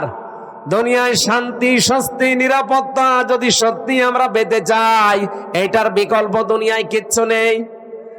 কারণ বহু মানুষ চেষ্টা করেছে এর আগে এটা বাদ দিয়ে, শান্তি দিতে পারে নাই। আপনি তাকান এই পৃথিবীর দিকে, কত মানুষ শান্তি দেওয়ার জন্য চেষ্টা চালিয়েছে, কিন্তু কাঙ্ক্ষিত মানের শান্তি দিতে পারে নাই। উন্নত দেশগুলোতে আপনি মনে করেন খুব শান্তিতে আছে, কোরআনের আইন বাদ দিয়ে না। আমি বাইরের দেশগুলোতে আমাদের নরসিংদীর বাবরহাটের মতো শান্তি পাইনি। রাত 8টা 8:30টার পরে বড় বড় মার্কেটগুলো, শপিং মল সব বন্ধ করে দেয়, কারণ নিরাপত্তা দেওয়ার মতো তাদের হাতে কোনো মাল ম্যাটারেস নেই। এত পাহারাদার, এত উন্নত প্রযুক্তি, এইটা যদি থাকে, তারপরও তো বাংলাদেশে এটা এখন নেই। আপনি নরসিংদী বাবরহাটে রাত 12টা 1টা 2টা নেই, দেখেন মানুষ কিভাবে ব্যবসা করছে। হযরত ওমর জানিয়েছিলেন কোরআনের 500 আইন যদি পৃথিবীতে কায়েম হয়ে যায়, হাজরে আসওয়াদ থেকে হাজরা মাউত পর্যন্ত, সানাই থেকে হাজরা মাউত, এ বিশাল রাস্তা, একজন সওদাগার লক্ষ লক্ষ টাকার মালামাল নিয়ে চলতে থাকবে। একজন যুবতী মেয়ে পোড়া শরীরে গহনা গাঁঠি নিয়ে চলতে থাকবে। ওর মনের ভেতরে একটা ভয় কাজ করবে না, শুধু আল্লাহর ভয় বাদে অন্য কারো। আমরা তো ওই রকম পরিবার চাই, ওই রকম সমাজ চাই, ওই রকম দেশ চাই। টেকনাফ থেকে তেতুলিয়া পর্যন্ত একজন মানুষ লক্ষ লক্ষ টাকা নিয়ে আসবে, ওর মনের ভেতরে ছিনতাইয়ের ভয় থাকবে না, চুরির ভয় থাকবে না, কোনো ডাকাতির ভয় থাকবে না, একটা ভয় থাকবে কার? বলেন বলেন। মনি জান্নাত হয়ে যাবে দেশটা। ওই দৃশ্যটা আমরা চোখে দেখতে চাই। জীবনে প্রতিদিন আমার মনে হয় এই দোয়াটা আমি অন্তত যে কোনো একবার করি, আল্লাহ পৃথিবীতে কিছুই যদি তোমার কাছে কবুল না হয়, 3টা বছর বিনা কারণে জালেমদের জিন্দানখানায় বন্দী ছিলাম, কষ্ট তো কম বেশি পেয়েছি, ওরা আর আমাদেরকে আরো বেশি কষ্ট দিয়েছে। আমি তারেক জিয়া সাহেবের পিএস জনাব মিয়া নুরউদ্দিন অপু ভাই, ওনার বন্ধু গিয়াসউদ্দিন মামুন ভাই, এই 2 জনের সাথে আর আল্লামা মামুনুল হক, এই 4 জন আমরা পাশাপাশি ছিলাম 3 বছরে। মিয়া নুরউদ্দিন অপু ভাই আর মামুনুল হক, এই 2 জনের যে স্যাক্রিফাইস আমার প্রতি আমি জীবনও ভুলতে পারবো না। এই জন্য যেখানে যাই আমি অপু ভাইয়ের জন্য, মামুন ভাইয়ের জন্য, মামুনুল হকের জন্য আগে দোয়া করে নেই, আল্লাহ পাক দুনিয়া আখিরাতে তাদের যেন উত্তম পুরস্কার দান করেন। বহু কষ্ট পেয়েছে লোকগুলো বিনা কারণে, বিশেষ করে অপু ভাইয়ের মতো মানুষ। এখন পরিবর্তন হয়ে গেছে যতটুকুই, কি কষ্ট দিতে এই মানুষগুলো। 24 ঘন্টা সিসি ক্যামেরা লাগিয়ে, 2 জন পাহারাদার আমাদের 4 জনের জন্য আলাদা বসানো, 24 ঘন্টা তালা লাগানো, ফাঁসির কন্ডেম ছেলে। মনে হচ্ছে আমরা কি করেছি। খালি ওনাদের তারেক জিয়ার সাথে সম্পর্ক আর আমাদের ইসলামের সাথে সম্পর্ক, এই তাছাড়া আমার কি দোষ পেয়েছিল বলে? আমার এই মামলা দিয়েছে, আমি নাকি আনসারুল্লাহ বাংলা টিমের প্রধান, কি অসাতা আমি জানি। সেই ভুয়া মামলা দিয়ে 3 বছর রেখে দিন। আরে জেলে দিলেও তো থাকা যায়, নাটোরে তো জেলখানা, জেলা কারাগার গুলোতে থাকা আর বাড়িতে থাকা প্রায় সমানই। কিন্তু আমাদের হয়ে গেছিল হাই সিকিউরিটি জেলে, ফাঁসির সেল, কন্ডেম সেল, ওর ভেতরে আবার 24 ঘন্টা তালা লাগানো। কিছু পড়তেও দিত না। একবার এক কারারক্ষী দেবদুলাল বললাম যে স্যার একটা বই নিয়ে এসে দিতে পারেন না? হুজুর আমার সুন্দর সুন্দর বই আছে, একটা নিয়ে দেব। এসে দেখি দিয়েছে বঙ্গবন্ধুর আত্মজীবনী। এটা পড়ে করবো কি? না, অনেক জ্ঞান আছে এর ভেতরে, পড়েছিলাম। ওরাটা কি করবো, কোনো বই নেই তো, সারাদিন সারা রাত ওই বই। কয়েকদিন পরে দেখি আবার দায়িত্বে এসেছে, বললাম যে ওই বই শেষ হয়ে গেছে, আর একটা ভালো বই নিয়ে এসে দেন। এবার নিয়ে এসে বঙ্গবন্ধুর ছেলেবেলা। তা আপনি আর বই পান না? বলছে ওখানে বঙ্গবন্ধু কর্নারে শুধু এই বই আছে। পরের দিন আর একটা বই দিল, বঙ্গবন্ধুর চীন সফর। রাগ করে বললাম আপনি আর কোনো বই নিয়ে আসবেন না, আপনি যদি পারেন, হিন্দু মানুষ তো আপনার কাছে তো বলে লাভ নেই, কোনো মুসলমান কারারক্ষী অন্তত দায়িত্বে আসবে। আশরাফুল বলে একজন আসলো, ওর এখানে নাম লিখা, মনে করলাম যাক, এরা আর কিছু না খান, হালকা পাতলা ইমান তো আছে। বললাম যে ভাই আপনি একটু তাফসির নিয়ে এসে দেন তো। সারাদিন এই বসে থাকা, 24 ঘন্টা তালা লাগানো, আপনি তো সূর্যের আলো নিতে দেন না। আল্লাহর ইশারা 2টা তাফসির নিয়ে এসেছে দেখি, ফি জিলালিল কোরআন আর তাফহিমুল কোরআন। এ পৃথিবীতে 42টার উপরে তাফসির আছে, সবচাইতে বেশি আমি ভালোবাসি এই দুইটা তাফসিরকে, আর আল্লাহ মিলিয়ে দিয়েছে এই দুইটাই। ওখান থেকে বসে বসে যতগুলো বিষয় আমি নোট করেছিলাম, ওরা তো লিখতে দেয়নি, ভালোভাবে চুরি করে করে যা করেছিলাম ওইটা আজকের তেলাওয়াতকৃত আয়াতের ভেতরে হালকা আছে। আমার এবার কোরআন থেকে আরম্ভ করি নাকি নাকি কষ্ট হয়ে যাচ্ছে, একটু বেশি সময় হয়ে গেল। জবান খুলে সূরা মুলকের 2 নাম্বার আয়াত, মাত্র একটা আয়াত পড়েছি। এ মাথার ভেতরে আয়াত নিয়ে যত কথা সাজানো আছে, সারা জীবন যদি বলা যায় তাও শেষ হবে না, এত কথা আছে আয়াত। আমরা তাফসীর আকারে পড়বো এবং তাফসীর আকারে বলবো ইনশাআল্লাহ। জবান খুলে কোরআনের সোনালী আয়াত পড়েন। আউযু বিল্লাহি মিনাশ শাইতানির রাজিম, বিসমিল্লাহির রহমানির রহিম। الذي خلق الموت والحياة ليبلوكم أيكم أحسن عملا وهو العزيز الغفور صدق الله العظيم। কোন সূরা জানো? মুলক। মুলক মানে রাজত্ব, মুলক মানে আমরা যাই ভাবি যাই করি না কেন, যাই চিন্তা ভাবনা আমাদের থাক, বিভিন্ন রাজনৈতিক দল করার কারণে আলাদা চিন্তা ভাবনা থাকতে পারে, কিন্তু রাজত্বের আসল মালিক কিন্তু আল্লাহ। এটা আপনাকে বিশ্বাস করা লাগবে। যদি এর ভেতরে অন্য কেউ ঢোকে আপনি মুশরিক। এই কথা বলছেন? রাজত্বের মালিককে ক্ষমতায় পৃথিবীতে কেউ দিতে পারবে না আপনাকে। ক্ষমতায় দিতে পারবে শুধুমাত্র আমার আল্লাহ। হ্যাঁ, আপনার যদি অন্য কোনো বিশ্বাসের ভেতরে ঢোকে যে না আমেরিকা আমারে পারবে, ভারত আমারে পারবে, জনগণ আমারে পারবে, আল্লাহর কসম আপনার ঈমান শেষ, আপনি মুশরিক হয়ে গেছেন।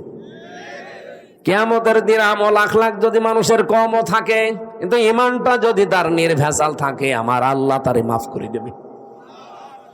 আমল আপনি গাড়ি গাড়ি করেছেন, কিন্তু ঈমানের ভেতরে যদি ভেজাল থাকে, ওয়াকাদিমনা ইলা মা আমিলু মিন আমালিন ফাজআলনাহু হাবাআম মানসুরা।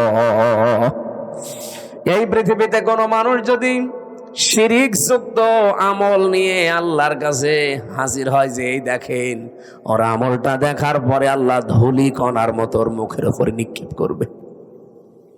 আল্লাহর এক বান্দা আয়াতটা নিয়ে চিন্তা করছিলেন। এক বাজারে গেছে বাজার করার জন্যে, হঠাৎ বাজারওয়ালা দোকানদারকে 100 টাকার একটা নোট দিয়ে বাজারগুলো সদাইগুলো দিয়ে দেন। উনি এভাবে উলট পালট করে বলছে, হুজুরে টাকা চলে না, অচল টাকা। এর মাঝে যে একটা দাগ থাকার দরকার ওটা নেই, এটা জাল টাকা, ভেজাল, আপনি নিয়ে যান, অন্য সময় দিয়ে যাবেন। যেই বলেছে এটা জাল অচল, উনি সেন্সলেস হয়ে গেছে। লোকজন এসে বলেছে, দোকানদার এই লোকটাকে মেরেছেন। বলছে না, আগে ওর হুঁশ ফেরান। পানি দিয়ে বাতাস দিয়ে যখন হুঁশ ফিরিয়ে এসেছে, ওরে জিজ্ঞাসা করছে, ভাই আপনি অজ্ঞান হয়ে গেলেন কেন? লোকটা বলছে, দেখেন ওকে আমাকে কিচ্ছু বলে নাই, মারিও নাই, বকা বকিও করে নাই, শুধু টাকা দিয়েছিলাম। টাকাটা উলট পালট করে বলছে এটা জাল টাকা, অচল, চলে না। আমার জীবনে একটা ধাক্কা লেগেছে যে আমারও তো একটা টাকার নোট আছে, তার নাম হায়াত। তার নাম কি বলেন বলেন? আমার তেলাওয়াতকৃত আয়াতের দ্বিতীয় শব্দই কিন্তু এইটা, আল্লাযী খালাকাল মাউতা ওয়াল হায়াতা। আল্লাহ বলেন আমি তোমাদের মউত আর হায়াত বানিয়েছি। লোকটা ডাক দিয়ে বলছে, আমারও একটা হায়াত আছে, একটা নোট আছে টাকার, তার নাম এই 50, 60, 70 বছরের হায়াতের জিন্দিগি। আমি যদি এখনই মারা যাই, রব্বুল আলামিন যদি আমার হায়াতটা হাতে করে বলে, বান্দা এটা অচল, চলে না। এর ভেতরে শিরিকের কিছু দেখতে পাচ্ছি, এর ভেতরে মানুষ ঠকানো আমল দেখতে পাচ্ছি, এইরকম ভেজাল আমল দিয়ে, এরকম ভেজাল জীবন দিয়ে আমার জান্নাতে যাওয়া যাবে না। এই চিন্তা করে আমি সেন্সলেস হয়ে গেছি। ও নাটোরবাসী, আমরা কোথায় আছি বলেন তো? তারাও তো মানুষ ছিল। কুল্লু নাফসিন যায়িকাতুল মাউত ওয়া ইন্নামা তুওয়াফাউনা উজুরাকুম ইয়াউমাল কিয়ামাহ। সূরা আলে ইমরান 4 নাম্বার পারা 13 নাম্বার পৃষ্ঠা 13 নাম্বার লাইনের 185 নাম্বার আয়াতের প্রথম অংশে আছে। এটা তাফসিরে ইবনে কাসিরে পাবেন। রব্বুল আলামিন বলেন প্রত্যেকেই কিন্তু মারা যাবে। এদিকে তাকান। এখানে যারা আমরা আছি খুব বেশি হলেও আর 60 বছর 70 বছর, খুব বেশি হলেও 100 বছর পরে একজনও থাকবেন না। নতুন মানুষ এই জায়গায় এসে জমিন চাষ করবে। কথা বলেন না কেন? তার মানে 100 বছর পরে আমরা যারা এখানে আছি, নারী পুরুষ সবাই কবরের বাসিন্দা। মাত্র 100 বছর।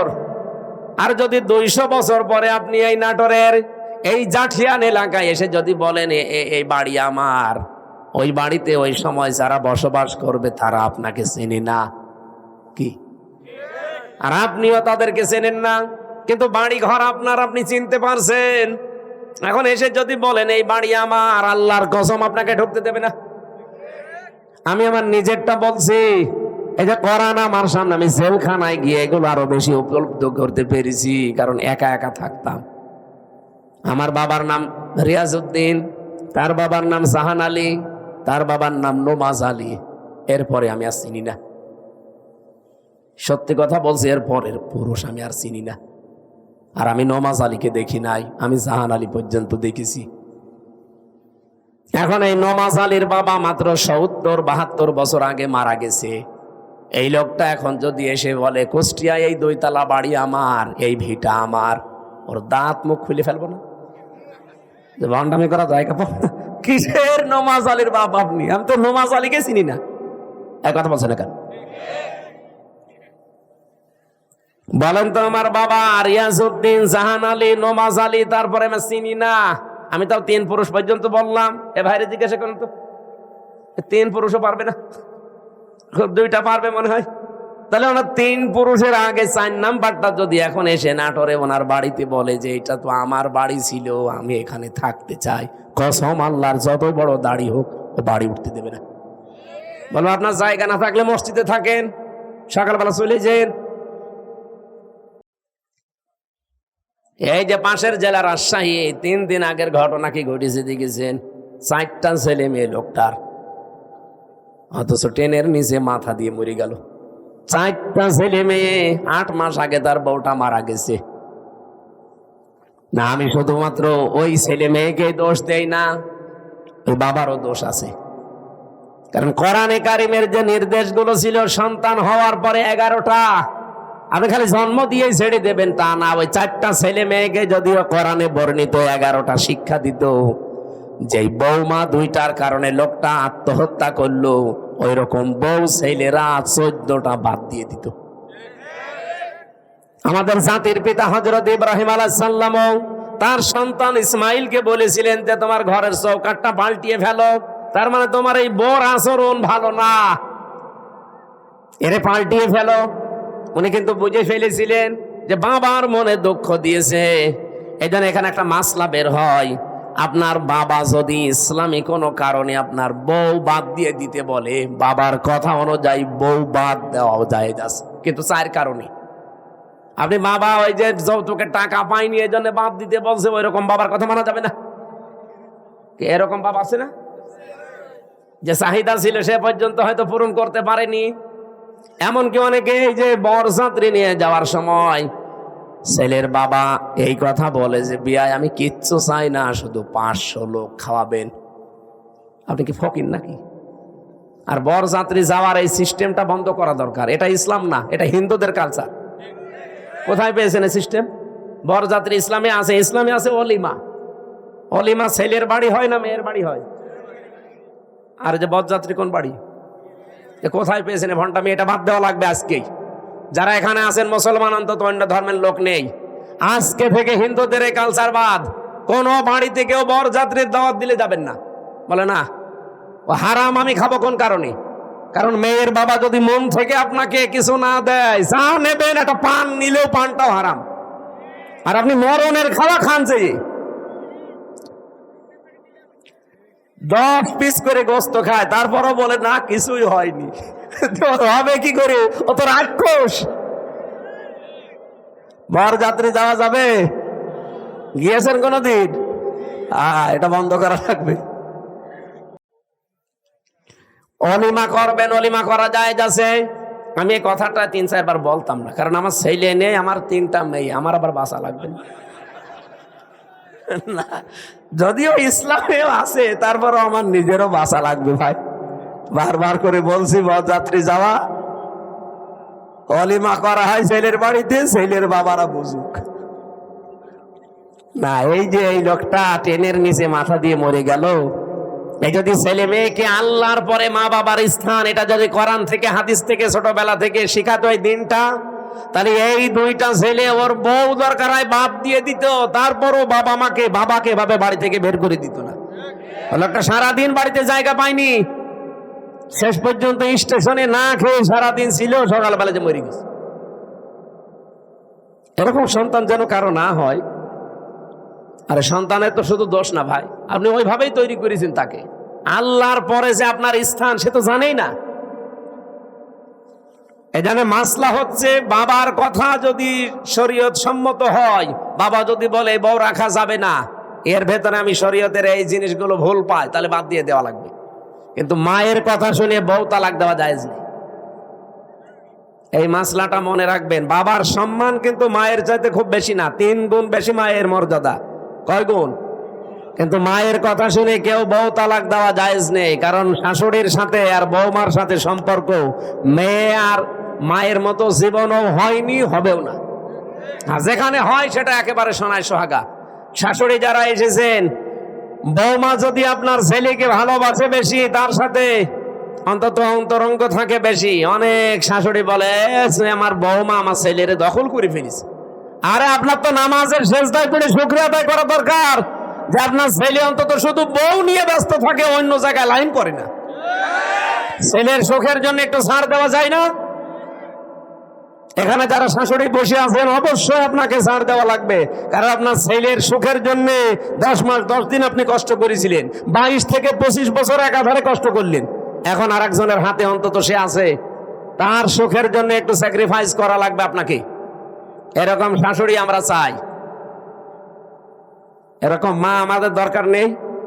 এই মার এদিকে মন পাওয়া যায় না, ওদিকে বর মন পাওয়া যায় না, শেষে আমরা রোগী হয়ে যাই। এরকম পরিবার দেশে নেই? বলেন ভাই, নেই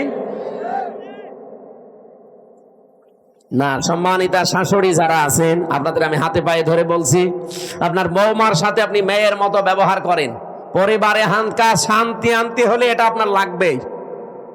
খালি খাই নাই এ করে করে এই যে অশান্তি তৈরি করে রাখেন ছোটখাটো জিনিস নিয়ে। হয়তো বৌমার জন্য 1000 টাকার দিয়ে একটা শাড়ি কিনেছে, মায়ের জন্য 800 টাকা দিয়ে, 200 টাকা কম বেশি, এই ঝগড়া চলছে। আমি কি বেশি বলে ফেললাম? এরকম পরিবার দেশে নেই? আপনি মনটা উদার করতে পারেন না যে আমি তো সারা জীবন অন্তত ভোগ করেছি, এখন যুবতী মেয়ে ওরা করুক। আর আপনার বাইরের মানুষ, ও তো আপনার ছেলের অন্তরঙ্গ, ও একটু শান্তিতে থাকলে আপনার ছেলেও শান্তিতে থাকবে। বহু পরিবার এরকম অশান্তি দেখি শুধুমাত্র এই শাশুড়ির ছোট মনের কারণে। নাকি নাটোরে আমার মনে হয় বেশি বলা হয়ে গেল। আছে এরকম মানুষ, আমি জানি। সম্মানিতা মা বোন যারা এসেছেন, বিশেষ করে পুত্রবধূ, আপনি আর 100 বছর পরে বললাম তো থাকবেন না, আল্লাহর কসম, দুনিয়া যেহেতু থাকার জায়গা না, শাশুড়িকে নিজের মায়ের মতো ভাবতে শুরু করেন আজকে থেকে। তো মুরব্বী মানুষের কিছু উল্টা পাল্টা হতেও পারে, নিজের মা বাবা ভুল করলে তো মাফ করে দেন। আর অন্যের মা এখন মনে করছেন শাশুড়ি তো আমার মা না, কিছু হলে স্বামীর কানে তুলে দেন, তার মনটাও তো খারাপ হয়ে যায়। আর আমি নিজে একজন স্বামী, যত স্বামী এখানে বসে আছে প্রত্যেক স্বামীর পক্ষ নিয়ে বলতে পারি, আপনি যদি সত্যি আমার মন চান, আমার মাকে বাবাকে নিজের মা বাবার মতো আপনাকে মনে করা লাগবে, নাই তো জীবনও আপনি আমার মন পাবেন না। হয়তো উপরে আপনাকে ভালোবাসবো আমার ছেলে মেয়ের কারণে, কিন্তু জীবনও আপনি আমার মন পাবেন না। আশা করছি এটা একটু ছাড় দেবেন। নিজের মা বাবার মতো আপনি মনে করে দেখেন, দেখেন পরিবারটা একটা মিনি জান্নাত হয়ে যাবে। বিশ্বনবী জানিয়েছেন, পরিবার যখন কোন স্ত্রী লোক মারা যায় এ অবস্থায় যে তার স্বামী তাকে দেখে বলেছে, না আমার বউ কিন্তু সত্যি আমার মন মতো ছিল, নবীজি বলেন এই স্বামী স্ত্রীর লাশ দেখে যদি গ্যারান্টি দিতে পারে ওই স্ত্রী জান্নাতি। নামাজ পড়ে নাই, রোজা রাখে নাই, পর্দা করে নাই, কথাগুলো এখানে নেই।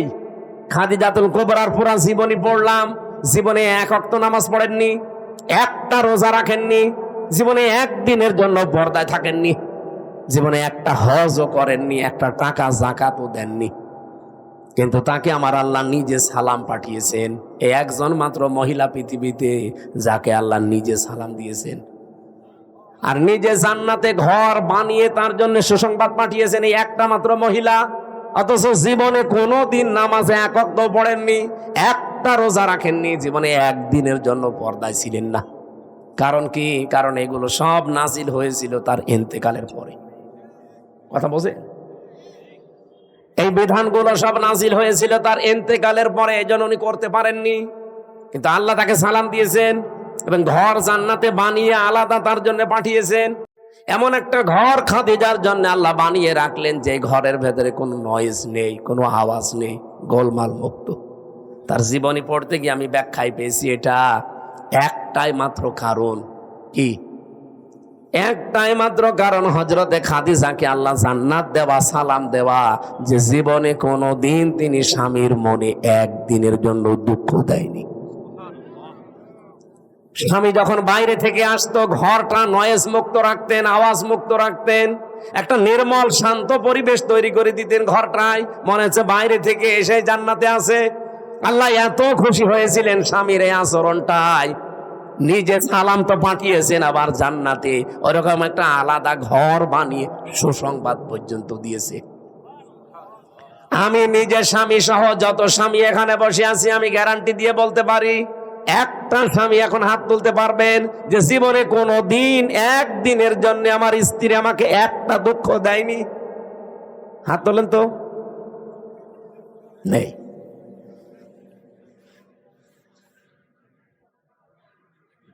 নেই। এই দুইজন তো হাত তুলতে পারে। ক্যামেরা এদিকে মারো না, আমি হাসির জন্য বলি নাই, চিন্তা করে দেখেন আমিও হাত তুলতে পারলাম না, যদিও ম্যাডাম মনে হয় দেখছে, যা করে করুক গা, কপালে যা আছে হবে।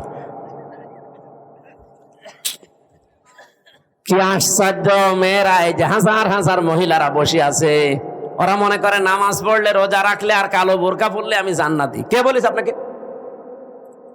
খাদিজা তো জীবনে এক ওয়াক্ত নামাজ পড়েনি, একটা রোজা রাখেনি, একটা দিনের জন্য পর্দায় ছিল না। জীবনে কোনো দিন একটা দিনের জন্য, একবারের জন্য স্বামীর মনে তিনি দুঃখ দেয়নি। এরকম স্ত্রী তৈরি করা দরকার না? এখানে যারা বসে আছেন আল্লাহ যেন খাদিজার মতো তৈরি করে দেন আপনাদের, বলেন আমিন।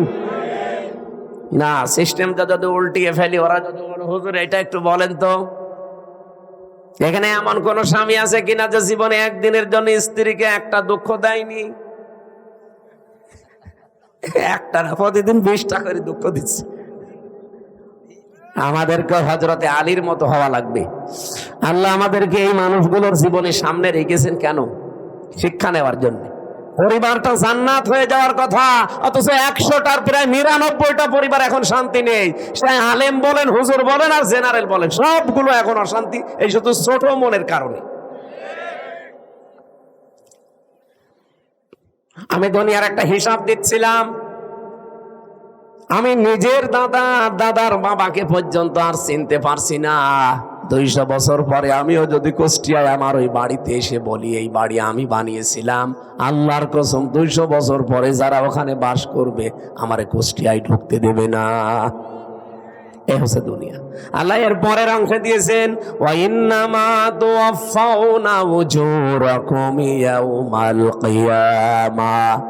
ও পৃথিবীর মানুষেরা, বুঝে শুনে কাজ কারবার করবা, যা করো না কেন এইটা কিন্তু তোমারে দেওয়া হবে, যা করবা এইটাই তোমাকে দেওয়া হবে। ফামান যুহজিহা আনিন নার, এইটা বলার জন্য আমি এ পর্যন্ত আসলাম, ভালো করে শুনবেন। ফামান যুহজিহা আনিন নার ওয়া উদখিলাল জান্নাতা ফাকাদ ফাজ।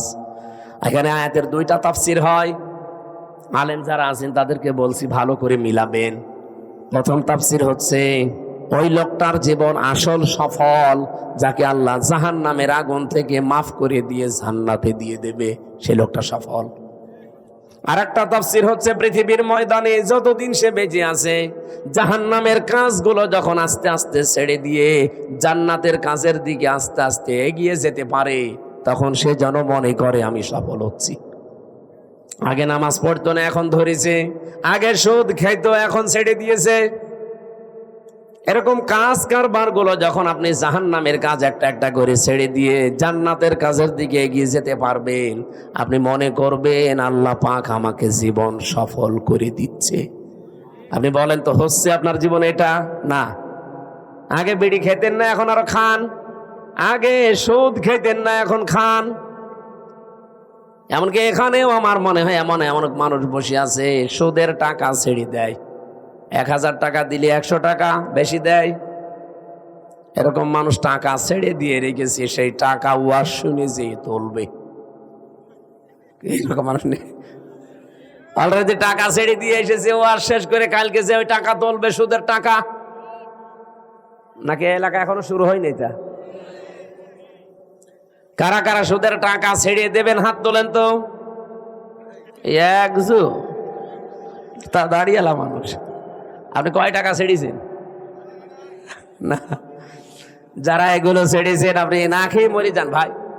সুদের টাকা খাওয়া আর মায়ের সাথে জেনা করার সমান। আরো জোরে বলেন নাউযুবিল্লাহি মিন যালিকা। আল্লাহ আমাদের হেফাজত করুন, আমিন। আমাল হায়াতুদ দুনিয়া ইল্লা মাতাউল গুরুর। আল্লাহ বলেন পৃথিবীর এই জমিনটা, পুরা জীবনটাই ধোঁকা। এটা পুরাটা খেল তামাশা, এটা প্রতারণা ছাড়া দুনিয়ার মানুষ কিচ্ছু না। এখনো টের পাচ্ছ না? আমি হামজা যদি এখনই এই অবস্থায় মরে যাই, আপনারা হয়তো খবর পাঠিয়ে দেবেন বাড়িতে যে হামজা মারা গেছে। আমার স্ত্রী, আমার ম্যাডামে কাঁদতে কাঁদতে বেহুশ হয়ে যাবে, আমি জানি, এত ভালোবাসি।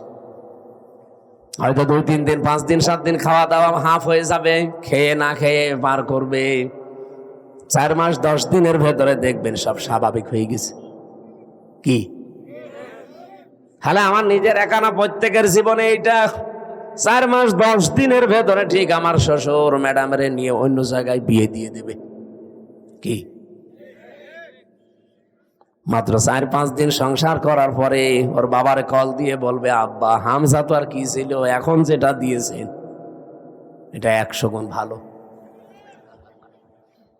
এই হচ্ছে দুনিয়া। আল্লাহ এইটা আমাদের বুঝিয়েছেন যে আমাল হায়াতুদ দুনিয়া ইল্লা মাতাউল গুরুর। যে হায়াত শব্দটা আছে না, এইটার ব্যাখ্যা করার জন্য আমি আয়াত পড়লাম।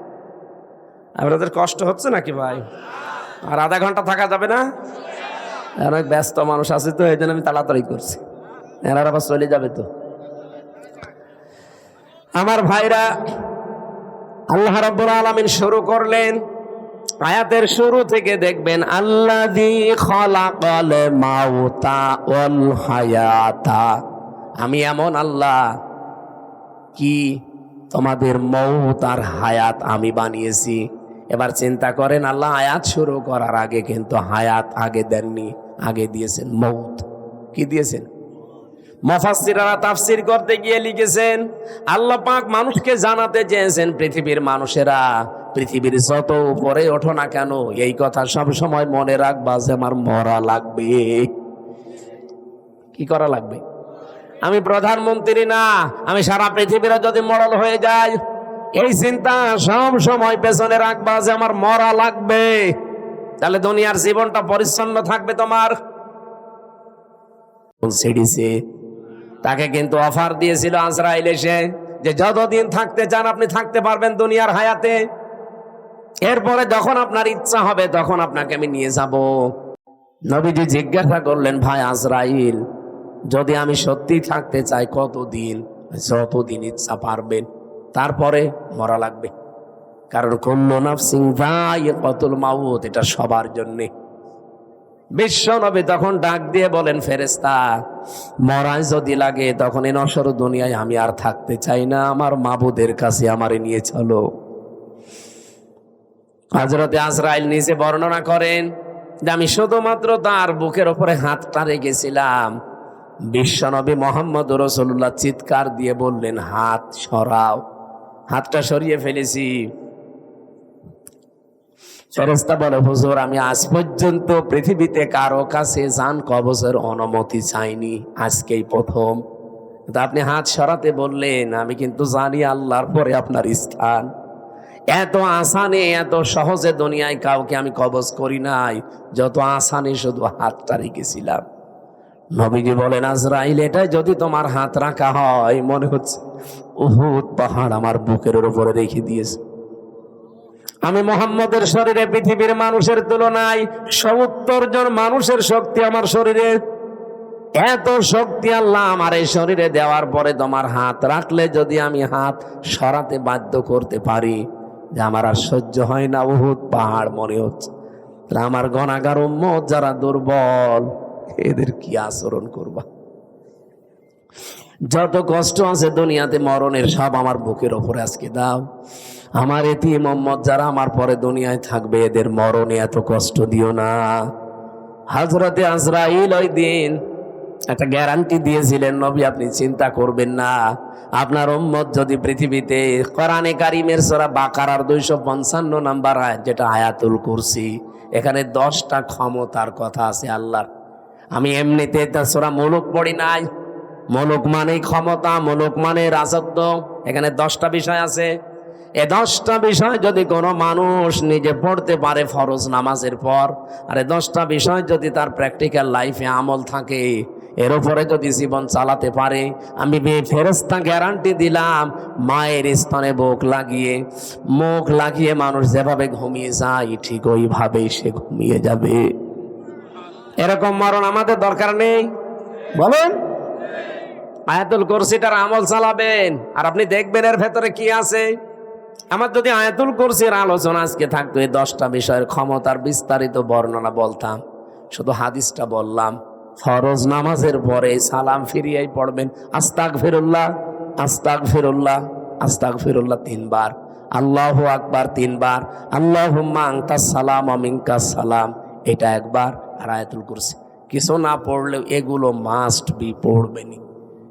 আর আস্তে আস্তে যদি এগুলো বুঝতে পারেন যে কি বলছেন, জীবনে যত বেশি সেট করতে পারবেন আপনার চলার প্র্যাকটিক্যাল লাইফে, জীবন চলার পথে, আপনি দেখবেন আপনার জীবন পরিচ্ছন্ন হতে আছে। ওই যে ফামাংসু হুসিহানিন নার ওয়া উদখিলাল জান্নাতা ফাকাদ ফাজ, আপনাকে সফল আল্লাহ করে দেবে।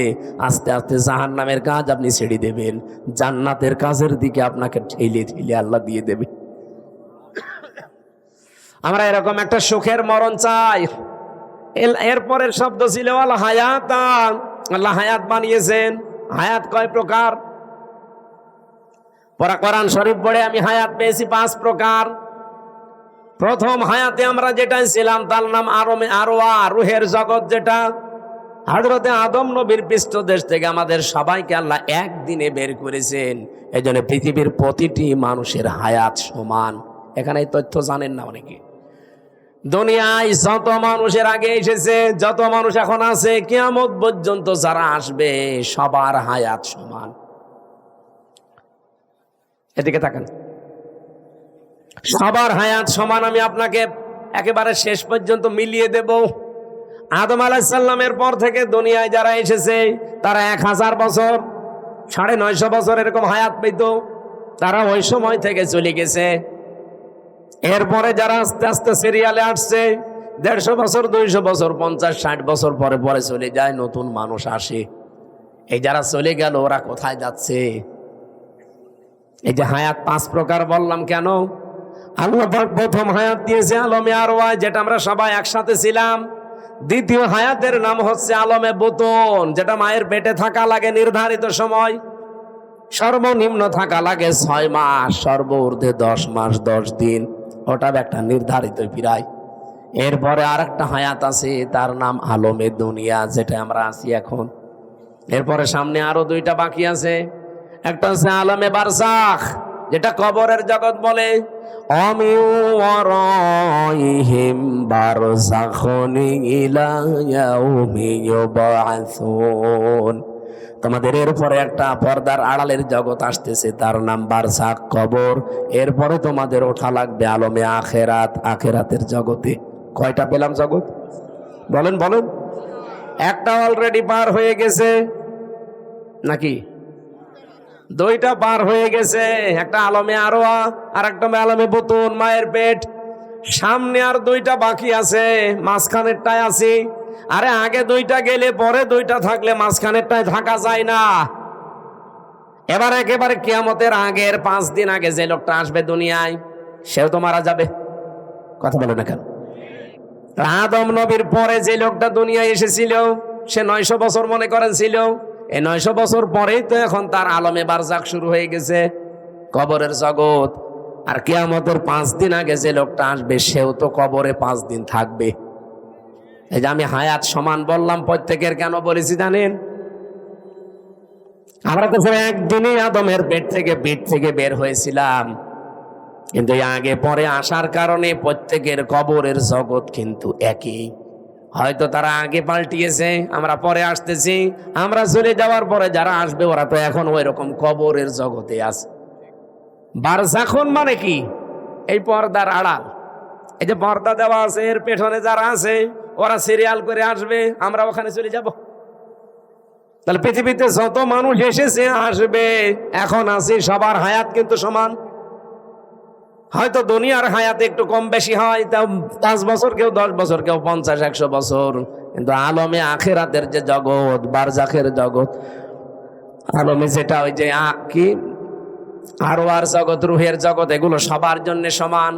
এই 5টা হায়াত আল্লাহ আমাদেরকে দিয়ে বলেন কেন দিলাম? এই মাঝখানের হায়াতটা জানো, দুনিয়ার জগৎ যেটা, লিয়াবলুয়াকুম আইয়ুকুম আহসানু আমালা।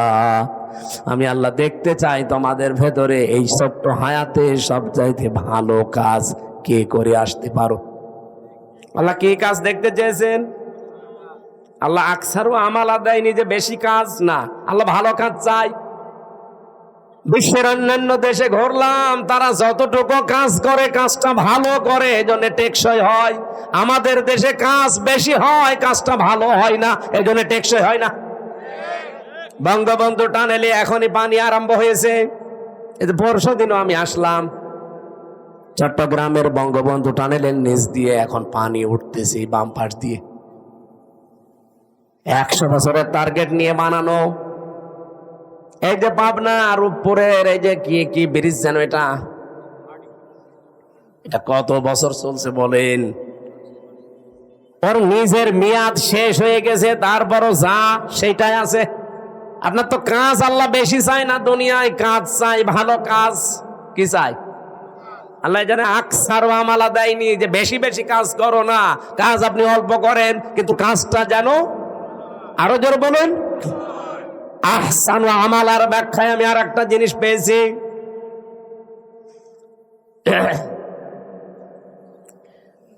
মরণের পরে যেহেতু একটা জিনিসের হিসাব আল্লাহ নিজে ধরবেন, তার নাম ওই যে মিজান। আমরা নাম শুনি যে মিজানের পাল্লায় আল্লাহ মাপ দিবেন। মিজানের পাল্লায় মাপবে না? কে মাপবে? আমল। বলেন বলেন। আমল মানে কাজ। কে বলেছে আমল মানে নাকি?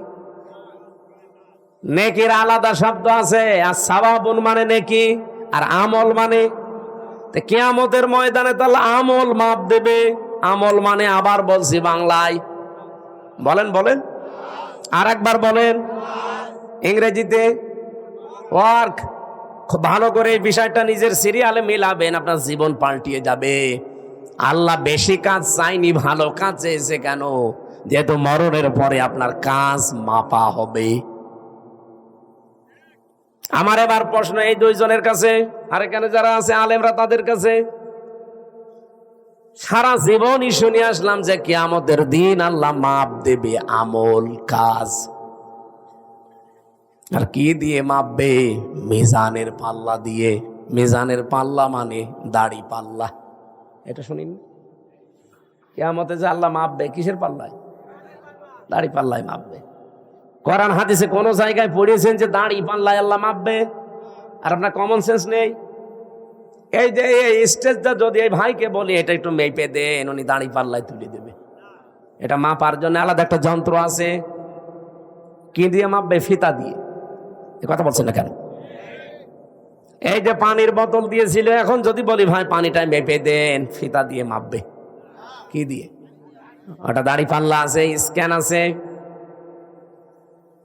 আমার এখন জ্বর এসেছে, ওনারা যদি বলি ভাই মেপে দেন, পানির বোতল দিয়ে দেবে। কি দিয়ে? প্রত্যেকটা জিনিস দুনিয়াতে পরিমাপ করার যন্ত্র আছে। প্রতিটি জিনিস মাপ দেওয়ার আলাদা আলাদা যন্ত্র পাবেন, আর আলাদা আলাদা তাদের নামও আছে। এ পর্যন্ত বোঝেন কিনা? কিয়ামতের দিন যেহেতু আল্লাহ আমল মাপবে আমরা সবাই জানি, আর আমল মাপে দাড়ি পাল্লা দিয়ে যে 5 কেজি কাজ কোনোদিন 5 কেজি হয়? তাহলে কি মাপবে? যেহেতু আমল আল্লাহ মাপ দেবে, এটা দাড়ি পাল্লা দিয়ে কেউ আমল মাপে না, কোনো পাগলও মাপে না। আমল বা কাজ, ওয়ার্ক, এটা মাপতে হয়, পরিমাপ করার আলাদা যন্ত্র আছে, তার নাম গুরুত্ব। কাজ মাপতে হয় গুরুত্বের ভিত্তিতে। আপনি কি নতুন শুনছেন? জীবনে কোনোদিন তাফসীর পড়েননি নাকি এইভাবে পড়েননি? কিয়ামতের দিন আল্লাহ মাপ দেবে, আমরা সারা জীবন শুনে আসছি আমল, আর মাপ দেবে কিসে? মিজানের পাল্লায়। মিজান মানে যত তাফসীর আছে, যত অভিধান আছে আরবি পৃথিবীতে যত আছে নিয়ে আসেন। কোন জায়গায় মিজান মানে দাড়ি পাল্লা লেখা আছে? আছে। মিজান মানে মানদণ্ড, মিজান মানে ন্যায় বিচারের প্রতীক। এই জন্য হাইকোর্টে দেখেন সরকার একটা দাড়ি পাল্লা টাঙিয়ে রেখেছে, দেখেননি? হাইকোর্টে যেয়েছেন কোনোদিন? দাড়ি পাল্লা টাঙানো আছে। দাড়ি পাল্লা মানে কি? জামাত ইসলামের দাড়ি পাল্লা না। সরকার দেশের মানুষকে বোঝাতে চায় যে বাংলাদেশের কোন জায়গায় যদি ন্যায় বিচার না পাও, এই হাইকোর্টে আসলে ন্যায় বিচার পাবে। এই দেখো তার প্রতীক, দাড়ি পাল্লা দিয়ে দুই দিকে পাল্লা, একটাকে একদিকে ঝোলা আছে, সমান্তরাল করা, একেবারে সমান সমান। এখানে এসে ন্যায় বিচার পাবা, এটা ন্যায় বিচারের প্রতীক। কোরআনে কারিমে আল্লাহ এরকম একটা আয়াত দিয়েছেন, সূরা হাদীদের 25 নম্বর আয়াত। লাকাদ আরসালনা রুসুলানা বিল বাজ্জিনাত ওয়া আনসালনা মাআহুমুল কিতাবা ওয়াল মিজান লিয়াকুমান নাসু বিল কিসতি। এখানে 3টা বিষয় আছে। অবশ্যই আমি দুনিয়াতে রাসূল পাঠিয়েছি, 1 নম্বরে। 2 নম্বরে তাদের সাথে মিজান দিয়েছি। মিজান মানে মানদণ্ড, ন্যায় বিচার করার জন্য মানুষের ভেতরে মানদণ্ড কি হবে সেটা আমি দিয়েছি, তার নাম কি? তাহলে এখানে মিজান মানে মানদণ্ড, ন্যায় বিচারের একটা পথিকের নাম মিজান। আর আমরা সবাই এখন জানলাম, যারা শিক্ষিত মানুষ জিজ্ঞাসা করে দেখেন, প্রত্যেকেই বলবে কাজ মাপতে হয়, আমল মাপতে হয়, এটা দাড়ি পাল্লা দিয়ে না, এটা মাপতে হয় গুরুত্বের ভিত্তিতে। আপনি কাজটা গুরুত্বপূর্ণ কিনা সেইটা আল্লাহ দেখবে। এখানে গুরুত্বপূর্ণ কি কাজ বলেন? এই যে স্টেজের গুরুত্বপূর্ণ হচ্ছে খুঁটি আর সামিয়ানা। এই খুঁটি আর সামিয়ানা যদি না থাকে, গুরুত্বপূর্ণ এই 2টা, এই স্টেজের কোনো দাম আছে? আর কেউ স্টেজ বলবে? কিন্তু গুরুত্বহীন অনেক জিনিস এখানে আছে। কি? এই যে এখানে যে রেহালটা আছে, এটা যদি না থাকে কেউ স্টেজ বলবে না। এই যে মাইকটা আছে, এই টেবিলটা আছে, এখানে যে সামিয়ানা দিয়ে রেখেছেন সুন্দর করে, যে লাল কার্পেট, এগুলো যদি না থাকে, ফুল দিয়েছেন, লাইট দিয়েছেন, বলেন তো এগুলো গুরুত্বপূর্ণ না গুরুত্বহীন? এত সহজ করে বাংলা ভাষায় বোঝানোর পরেও যদি না বুঝে, আমার মনে হয় আপনাদের কোরআন শরীফ বুখারী শরীফ দেওয়ার হবে না, এখন বাকারি শরীফ লাগবে। তাছাড়া কিভাবে বলবো বলেন তো? সারা জীবন কি শুনে আসলো যে কিয়ামতের দিন মিজানের পাল্লায় আমল মাপবে। আমল মানে কাজ। এই কেজি, এইদিকে 5 কেজি গোনা তুলে দেবে, এইদিকে 6 কেজি নেকি তুলে দেবে, একদিকে ভার হয়ে যাবে, জান্নাতে চলে যাবে। আরে ভাই, আমল কাজ মাপে মানুষ দাড়ি পাল্লা দিয়ে? কোন পাগলে বিশ্বাস করবে? কাজ মাপতে হলে গুরুত্বের ভিত্তিতে মাপা লাগে। আমি এই ভাইকে বললাম, ভাই কুষ্টিয়ায় যান, এই কাজটা করে আসেন। বিকালে বেলা দেখে উনি কাজে না যেয়ে ওই নাটোরের মোড়ে মার্বেল খেলছে। আমার কথার গুরুত্ব দিয়েছে? কাজের গুরুত্ব দিয়েছে? আল্লাহ পৃথিবীতে গুরুত্বপূর্ণ কাজ দিয়েছেন আমাদের জীবনে 500টা। কয়টা? এই কোরআনে আছে ৬৬৬৬ আয়াতের ৫০০ আয়াত শরীয়তের বিধান গুরুত্বপূর্ণ, যেটাই খুঁটি আর সামিয়ানার মতো। এটা না থাকলে যতই আনুষঙ্গিক কাজ করেন একটা কাজের মূল্য থাকবে না, কারণ খুঁটি নেই, সামিয়ানা নেই, জীবনে এখানে কেউ আসবেও না স্টেজ বলি। আমি আশা করি কথা কি বোঝাতে চাই আপনি বুঝেছেন। জীবনের গুরুত্বপূর্ণ এই কাজগুলো আজ আমাদের নেই। গুরুত্বহীন যেগুলো, এই টিস্যু বক্স, এই যে এইটা, এই যে সামিয়ানা, এই যে মাইক, এই কার্পেট, এগুলো না হলেও চলে, হয়তো ওইগুলো নিয়ে আমরা আজ মারামারি করছি। বলেন ওইগুলো নিয়ে আজ বাংলাদেশে মারামারি, শুধু দল বেদলে বিভক্ত। অথচ এই ৫০০ আয়াত নিয়ে কোনো জায়গায় মারামারি হয় না। এই ৫০০-র ভেতরে একটা আইন হচ্ছে আল আকিমুদ্দিন ওয়ালা তাতাফাররাকু ফি। এই জমিনে আল্লাহর দ্বীন কায়েম করা লাগবে, এখানে কোনো ফতোয়াবাজি চলবে না। এই জায়গায় কোনো ফতোয়া নেই, যত ফতোয়া সব মাথায় টুপি কয় কলি দিয়েছেন এটা নিয়ে। আরে রাজশাহী, চাঁপাইনবাবগঞ্জ, নওগাঁ, নাটোর, এগুলোতে আরো বেশি। আমিন জোরে বলবেন, আসতে বলবে, এই নিয়ে মারামারি করে। গুরুত্বপূর্ণ কাজগুলো আগে করেন, কারণ কিয়ামতে আল্লাহ এইটাই মাপবে। মানুষের কাজ মাপতে হয়, আমল মাপতে হয়, গুরুত্ব কি, গুরুত্বর সাথে গুরুত্বহীন না গুরুত্বপূর্ণ, এইটা আল্লাহ দেখবে। আল্লাহ আমাদেরকে যেহেতু গুরুত্বপূর্ণ কাজ করার জন্য 4টা বিষয় আমি এখানে পেয়েছি। কোন কাজ আপনি আমি ভালো মনে করলে হবে না, এটার জন্য শর্ত 4টা। কাজটা ভালো কিনা শর্ত কয়টা? 1 নম্বরে কাজের জন্য জ্ঞান থাকা লাগবে, যেটা আমরা আরবিতে এলেম বলি। যে কোনো কাজ হাতে নেওয়ার আগে দেখতে হবে ওই বিষয়ে লোকটা জ্ঞানী কিনা। বাংলাদেশে এমন এমন মন্ত্রী ছিল, সারা জীবন পড়েছে আইন নিয়ে, আর তারে দিয়েছে খাদ্য মন্ত্রী, ওই যে ট্রাকটা গম চুরি করিস। আরে ভাই, যে বিষয়ে পড়েছে আপনি তারে সেই বিষয় দেন। ও পড়লো সারা জীবন আইন নিয়ে, ওরে আপনি খাদ্য দিয়ে রেখেছেন, ও খাদ্যের কি বুঝবে? আমার কথা কি রাগ হচ্ছে? 2 নম্বরে নিয়ত থাকা লাগবে। এটা দুনিয়ার লোক দেখানোর জন্য আপনার হলে হবে না, এটা হওয়া লাগবে কার জন্যে? এই জন্য যারা কালেমা পড়েন লা ইলাহা ইল্লাল্লাহ, তাদেরকে আল্লাহ শিখিয়েছেন, তুই বল কুল ইন্না সলাতি ওয়া নুসুকি ওয়া মাহইয়ায়া ওয়া মামাতি লিল্লাহি রাব্বিল আলামিন। সূরা আনআম 8 নাম্বার পারা, 9 নাম্বার পৃষ্ঠা, 9 নাম্বার লাইনের 163 নাম্বার আয়াতে আছে তাফসিরে ফি জিলালিল কোরআন। আল্লাহ বলেন, নবী আপনি বলেন, আমার নামাজ, আমার কোরবানি, আমার বেঁচে থাকা, আমার মরে যাওয়া দুনিয়ার কারো জন্য না, সব আমি আল্লাহর জন্য করি। নিয়তটা পাকাপাকি করা লাগবে, লোক দেখানোর জন্য করলে হবে না ভালো কাজ। 3 নম্বরে ধৈর্য লাগবে। কি লাগবে? আর এখন মুসলমানদের সবচাইতে বড় সম্পদ এখন পৃথিবীতে এইটা, ধৈর্য ধারণ করা লাগবে। বাংলাদেশে অনেক ষড়যন্ত্র চলছে বিভিন্ন কায়দায়, ধৈর্য ছাড়া এখন আর উপায় নেই। আমি ষড়যন্ত্রের নামগুলো বলতে পারলাম না। 4 নম্বরে ইখলাস লাগবে। কি লাগবে? যতগুলো তথ্য এখানে আমি লিখেছি, এটা যদি একটা একটা করে সিরিয়াল করে বলতে যায়, এখন তো 11:30, এত রাত পর্যন্ত কথা বলাও ঠিক না।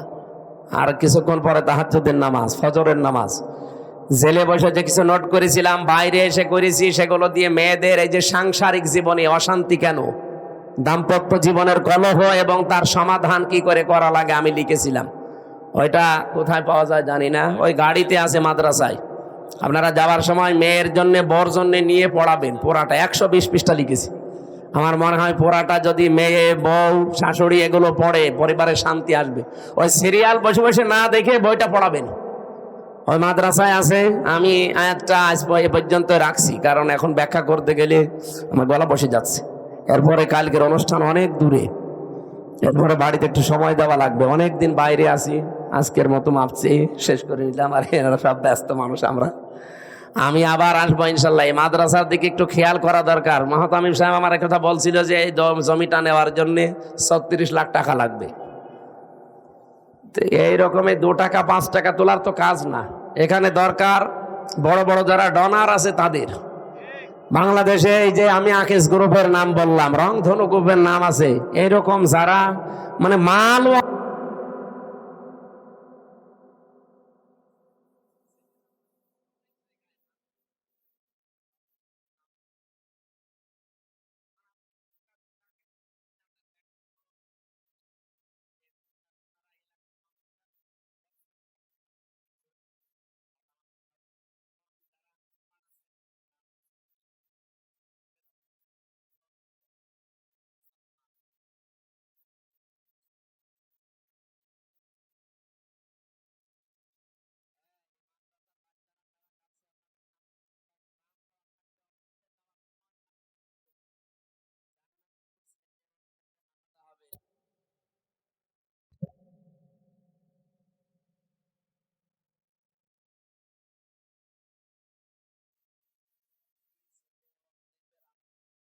আমি বুঝলাম।